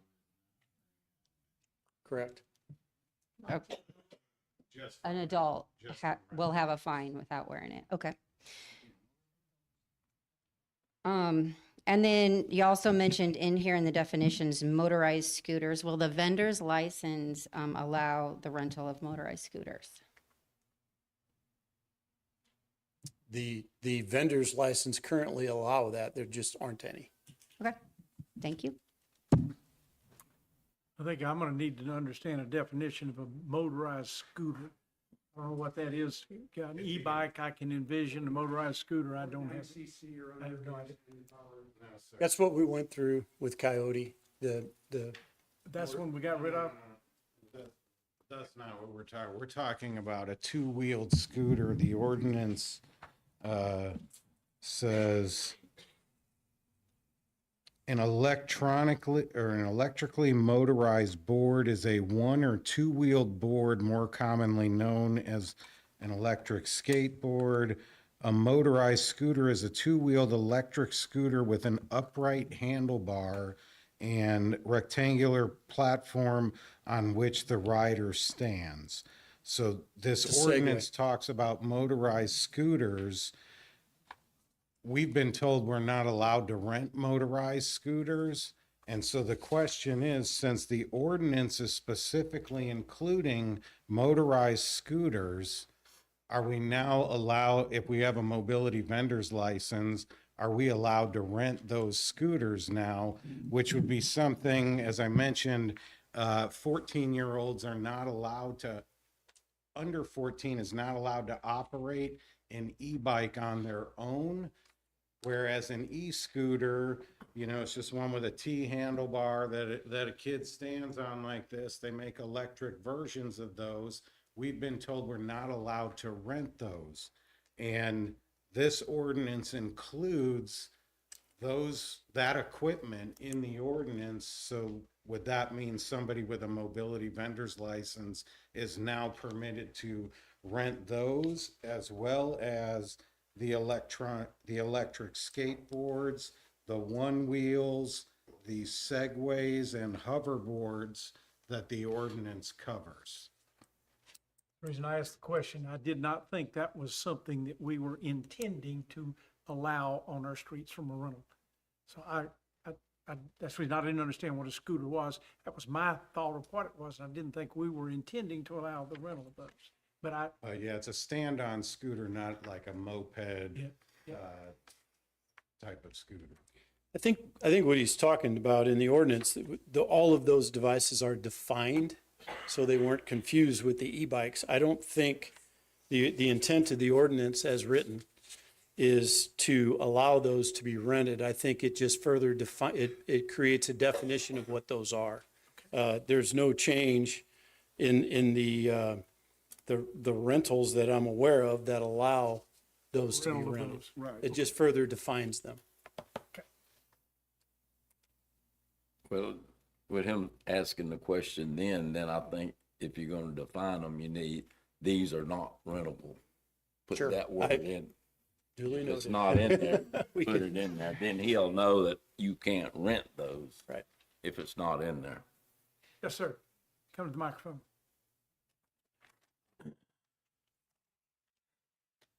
Stephen Featherstone, resident. Question for you. Do you have jurisdiction in the park? Yes.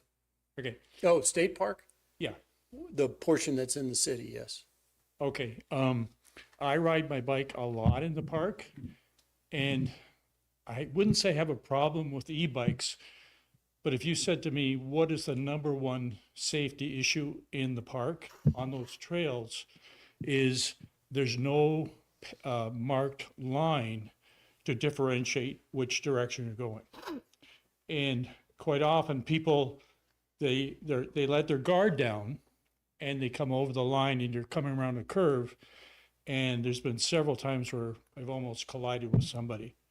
So I don't know if that's something that you have any influence over, but I'd say that's the number one safety issue that I've encountered.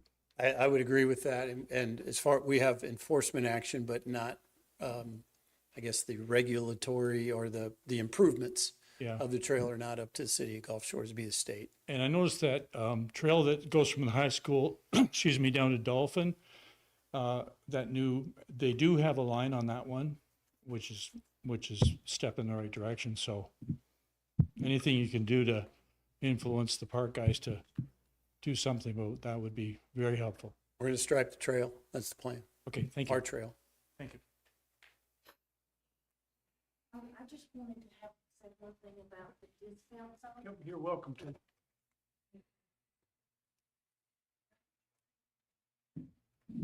My name is Bonnie Cash, and I am a resident, and my brothers are Tim and Mike Cash, and they ride the tricycles. Y'all, everybody here at some point or another has to have seen them because they love Gulf Shores. They love the park. And I'm very concerned about this dismount zone because they, while they are able to ride, do not walk. And they use their bicycles to attend concerts, to go to s'more events, the Witches Ride, all these wonderful community events that we have are so accessible to them because of those tricycles. And I'm very, very concerned about the dismount zone and how it will affect them. It won't And affect them.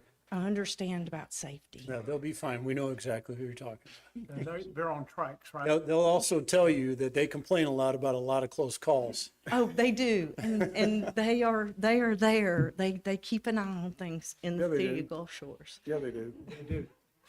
But that was all. Thank you. Thank you.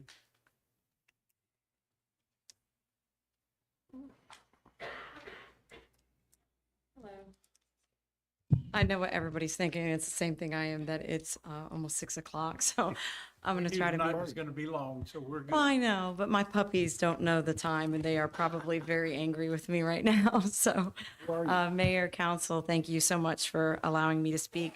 My name's Angela Malik and I'm a resident of Gulf Shores. I live in what many would call the thick of it. I live on First Avenue, steps from the Hangout, Mikey's, Picnic Beach, and Gulf Island Grill. Living in that high traffic area allows me to see things that a lot of people don't see. I have a front row seat to it, and I've seen some very concerning situations about e-bikes and mobility devices. Over the past few summers, I've personally witnessed things that genuinely frightened me, things that made it clear how desperately we need these ordinances. I've seen a rental company near my home personally send out people on e-bikes, and I've never seen a helmet, especially not with minors. I once saw a woman riding an e-bike while holding her newborn baby in her arms. I called the police on that one. I've also seen a family that left the rental agency in the area, and one of their children didn't understand the idea of the throttle or the brake. And ultimately, he hit his own sister and crashed the bikes, and they were very hurt. I've seen multiple falls, people skinned up, scraped, bleeding. I've seen young riders fly past elderly couples walking, coming dangerously close to hitting them, and then laughing about it as they continued to go. This isn't something that happens occasionally. It's something that happens almost daily where I'm at. And if you don't believe me, I invite you to sit in my driveway. Let's have a chat, soda pop, and enjoy the show, because that's what you get to see. We all remember the tragic death of the 13-year-old boy who lost his life while he was on vacation due to an e-bike accident in May of 2023. That should never happen, not here, not anywhere. I've experienced close calls myself. I've almost been hit more than once. I once had a rider tell me that her brakes didn't work on her e-bike, and I looked at her as she almost hit me, and I said, "Why didn't you take it back to the e-bike place?" "I don't know." Well, also, I once had a rider come past me while I'm walking my dog, and I kid you not, 2 inches to the right, if I would have taken a step, my dog would have taken a step, they would have killed my dog. So I'm so grateful to the City of Gulf Shores for taking action, because this isn't about punishment. And I really hope that people understand that this isn't about making life difficult for anybody or businesses.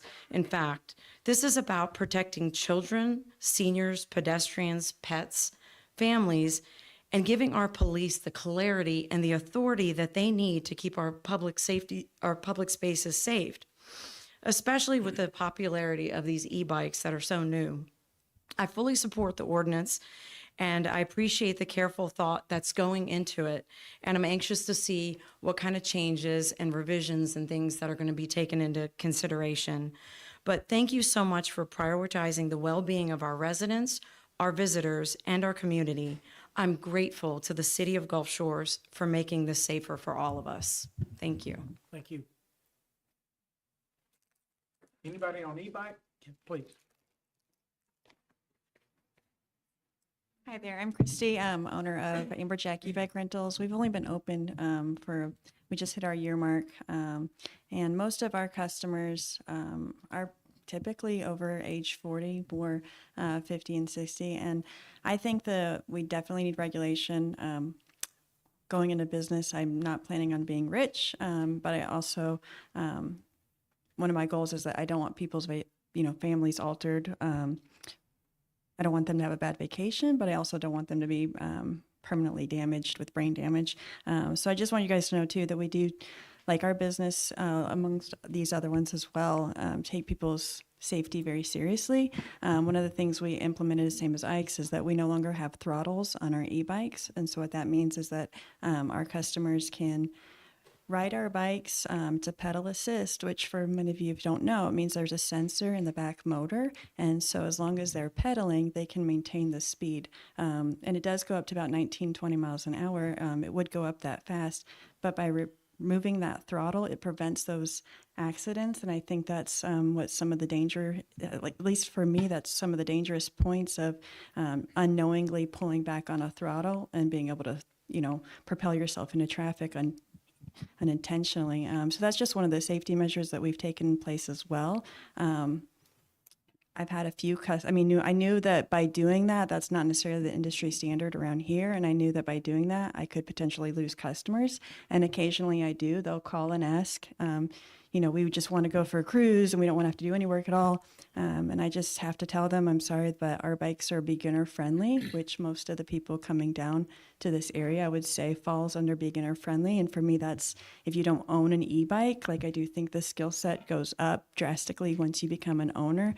But we are beginner friendly. We do keep our throttles on our trikes though. The trikes go up to 14, 15 miles an hour, but the response of pulling back on a trike's throttle it's a much more slower, delayed response. It's going to be a gradual increase in speed as opposed to a two-wheel with a throttle. Most of them, you'll pull back on that throttle and you're going pretty fast. So I just wanted you guys to know, and for the public to know too, that we do want to have rentals. That's what our livelihood is, but we do also take safety seriously. Like in our business already, most everything that are on here we've already implemented, even having the helmets required for under 19. In the state of Alabama, my understanding is they can't legally sign a contract until they're 19. And so for me, that also means that you can't legally sign your health away in a sense by not having a helmet. So I'm open to answer any questions that you guys have as well, just being a vendor. Thank you. Thank you. Yes, sir. My name is Michael Detzler. I'm a resident, been here a dozen years or so. I'm a pedestrian. I'm also a bicycle rider. And getting up and down 59 is certainly a challenge. I guess I'd just like to ask whatever regulations you guys do come up with. Number one, that the people charged with enforcement have the means to do so, whether that includes an e-bike or something that can follow a bike that's faster than you can pedal. The other one would be liability, a pecking order of whose rights come first, whether it's the pedestrian, then the bicycle, then the e-bike, then the car, whatever. When you start putting all those people into the same lane, so to speak, I'm just a pedestrian walking, I turn around and you don't hear the bike. It's literally silent coming up to you.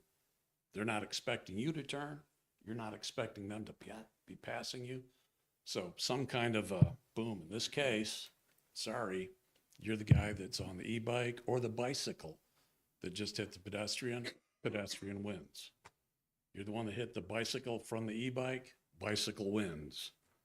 And I know that's not easy to do, but some kind of a pecking order so that people know where they stand. Versus, it's just we're all on the bicycle and or on the sidewalk. Everybody's, subject to get knocked down. That's just the way it is. Anyway, thank you for all your efforts. Appreciate it. Thank you. No, you have a question other than e-bike? Did you want to make another statement? Kenny? Not on the e-bike. No, about anything. On anything? Yeah. You go ahead. No, I don't see any more e-bike hands up.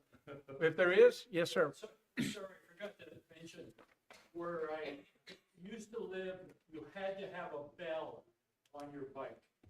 It was mandatory. And if you approach somebody from behind, you ding your bell, and if you didn't have, I forget what the fine was, but it was mandatory to have a bell on your bike. Whether it's an e-bike or a pedal bike or whatever. It's one or the other, a verbal signal or the bell, is the way it's written. Yeah, the thing with the bell, which I still have, you can hear it a lot farther than verbal. And verbal signals are confusing to people. Whereas they hear this distinct bell, they know something's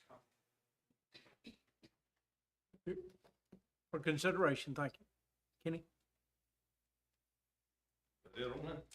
I'm pointing to you. Been a resident since 1990 on Fort Morgan Road, Henrietta Fulford, Kenny Williams. I tried to get annexed in the early, when I first built my house down there. It wasn't even a road, it was just a two-lane road. Henrietta Fulford, remember coming down there? Yeah, yeah. The Indian Canal, I'll give y'all all that pottery. Yeah, yes, I do. The road, we've got new houses down there now. The road is a public, privately maintained road. It's gotten real busy and fast. What can be done? Several questions on that, but what can be done about the one speeding on it? Because I've took more butt chewings than you have since you've been mayor. They get mad at me. The homeowners down there love me. The renters and tenants do not. But the road, what can be done with it? Oh, as far as still dirt? it's a dirt dead end road. Yep. At the end of the road is wetlands. That's one thing I was wanting to discuss with Mr. Byer and all about it. They have just sold it. People's come down there. We're in a dry spell right now. A lot of people don't realize it. Do y'all remember when we had the fire in Oyster Bay back in the mid-90s? We're in a drought right now, and if people, I've even went in people's yard and took their own hose and put a fire out that they've had, burning boxes and things. But if Oyster Bay catches on fire, it's gonna be like the state park was when it caught on fire. You know, it burnt 2 weeks down there. You can't get in there to put it out. But they're thinking they can come down there and build.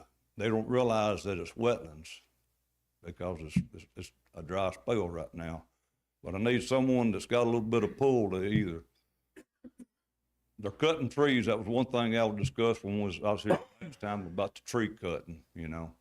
So I don't know what the law is about cutting trees off of wetlands, filling in wetlands.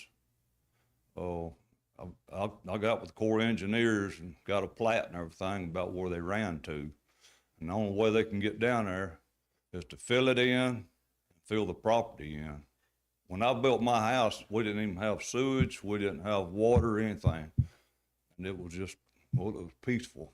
But we've got the speeders, we've got people that's coming down there buying land that's for sale down there that don't realize that it's a pitcher plant bog, you know. I'm not aware, Brandon, are you aware of any building permits down, that's been pulled down in Henrietta Falls? There's no permits. They're not building. They can't even get down there right now, really. I've rode my ATV all the way into Oyster Bay and I cut all the way back across into the Callaway Road and everything, you know, been all down in there, but it's growed up more now, but they're already cutting trees. They done been 2 lots that got cleared down there, and then after we got some rain, it grew up. We was in a 7-year drought, then when it finally started raining, they finally quit because they realized they couldn't get down there. And I had someone get mad at me the other day, and all I was doing is trying to do them a favor and tell them, when it starts raining or we get a storm in here, and they're already raising Cain wanting the easement through there because Tom Martin, the apartments at the end of the road, they don't have no parking, so they're blocking the road. They were asking me about putting them an easement. I said, it's nothing to me. If you can get down there, get down there. But my concern has been as the wetlands. If they get down there and cut a bunch of wood and build a fire, there'll be a fire down there that the fire trucks can't even get to. You know, it'd be like a state park. There's nothing you can do. We'll try to get somebody down there and take a look at what they're doing. Needs to be addressed anyway. Yeah, and then the road, whatever we can do, you know, because when I walk out there and I try to slow them down, they just get mad at me. And I'm the one, Noel Hand, Mark Ackerman, they all know me from having a speed bump. I took my tractor and gave them a speed bump. I got cussed for that too. But that's something that needs to be addressed there, especially with wetlands down there. I don't want to see it. Another thing I wanted to address too was we got building codes to go by for what? Hurricanes? Everybody, we want to be protected. The RV park, they got RVs stored there. People put the boats there. And I know I've rode every hurricane out down there, every storm. After Ivan, I walked with a chainsaw from my house all the way to town right here. Went to the lagoon to take care of things. The biggest damages those houses had over there was from either boats, RVs, or washers, dryers that come across and done the damages.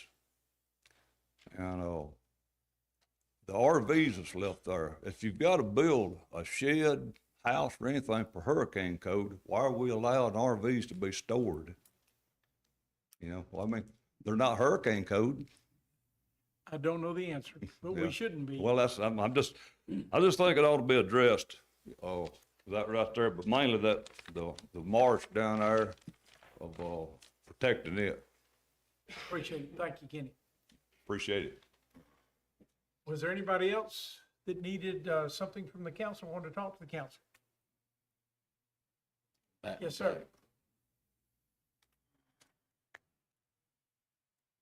So, my name's Colby. I live here in Gulf Shores down on Twin Pines Circle. And I don't have any skin in the rental game, but with the e-bikes, I agreed with the police chief on a lot of the regulations, but when it comes to it, at what point, do people just make their own decisions? If you're riding without a helmet, we trust these kids to get motorcycle licenses at 16. We trust them to drive a car when they're 16, 70 miles an hour. But at what point is it just these kids being kids or adults being adults and doing their own thing? Why are we going to now, hassle kids that are out in front of their house popping a wheelie? Like I saw that in some of the rules that were proposed, or the speed limits or things like that. If somebody's out on their own, just doing their own thing on the bike trail, there's pretty wide open swaths of it where there's nobody walking. There's people just doing their own thing. At what point, do we have to say, hey, you can't do 20 miles an hour with no one else around, or you can't have your kid out front popping a wheelie, because like now kids do tricks and stuff like that on those powered bikes. Just when are people going to be able to do their own thing? And like these no-go zones, let's be honest, with all the tourists that come here, this place is a great place for e-bikes. And I'm not originally from here. I'm from Missouri. All my friends come down here, they ride e-bikes. Nobody knows about these no-go zones. And if we propose it, like, what's the point? All these other tourists are going to come down here and do the same thing. And like, I give it to our law enforcement. They try their hardest, but when you have 250,000 tourists and 30,000 of them bring e-bikes or rent e-bikes and don't know about the no-go zones or the dismount zones, what's the point of even enforcing it? Public safety. You got people, so many people walk on those sidewalks, and you got e-bikes going at a high speed. That's not okay. If we don't have rules, we can't enforce rules, we can't keep people safe. This is a public safety issue, and the rights to get out and ride and have fun does not supersede the rights of keeping somebody safe. That's not a consideration at all. It's safety issues, and we're gonna do what we can to keep people safe. But the other thing is, though, if we just put the word public safety in front of everything, all of a sudden everybody's all about public safety, or city council's about public safety, and it's pulling people's, ability to do whatever they want on their own in their own safe area away. If we say public safety, no wheelies, just like we saw up there with the rules that were proposed by Chief, I don't disagree with all the rules. I think there are some that are great, like maintaining, the rules and regulations of the road and stuff. But come on, like, kids just riding bikes, people doing their own thing, all of a sudden that gives law enforcement a reason to stop them because they're out in the middle of nowhere doing their own thing. Well, if they're in the middle of nowhere, that's one thing, but if they're on our sidewalks and in our streets where we're crowded, that's something else. That's our responsibility. What they do on their private property, they won't get in their backyard and do wheelies all day. They can have it. They just can't do it on our public rights of way, whether they're sidewalks or roads. It's dangerous for everyone else that's around them. It's dangerous for them. But what I'm referring to is the sidewalks and roads when no one else is around. Like some of us, we don't have huge yards for us to go ride around in, or the kids. If I want to let my kids out front, go ride the bike in the street, they're not hurting nobody. It's a small road. If they're out there riding, really, what are they affecting? Even out, if I take my kids to the bike trail and there's no one around, they want to go do some tricks or whatever with their e-bikes, then some, cop decides to see us and stop us, that's a $250 fine if I'm not mistaken. And at what point, is $250 worth of a wheelie? Like, I don't quite understand the price either with the fine. Appreciate your comments. Okay. Thank you.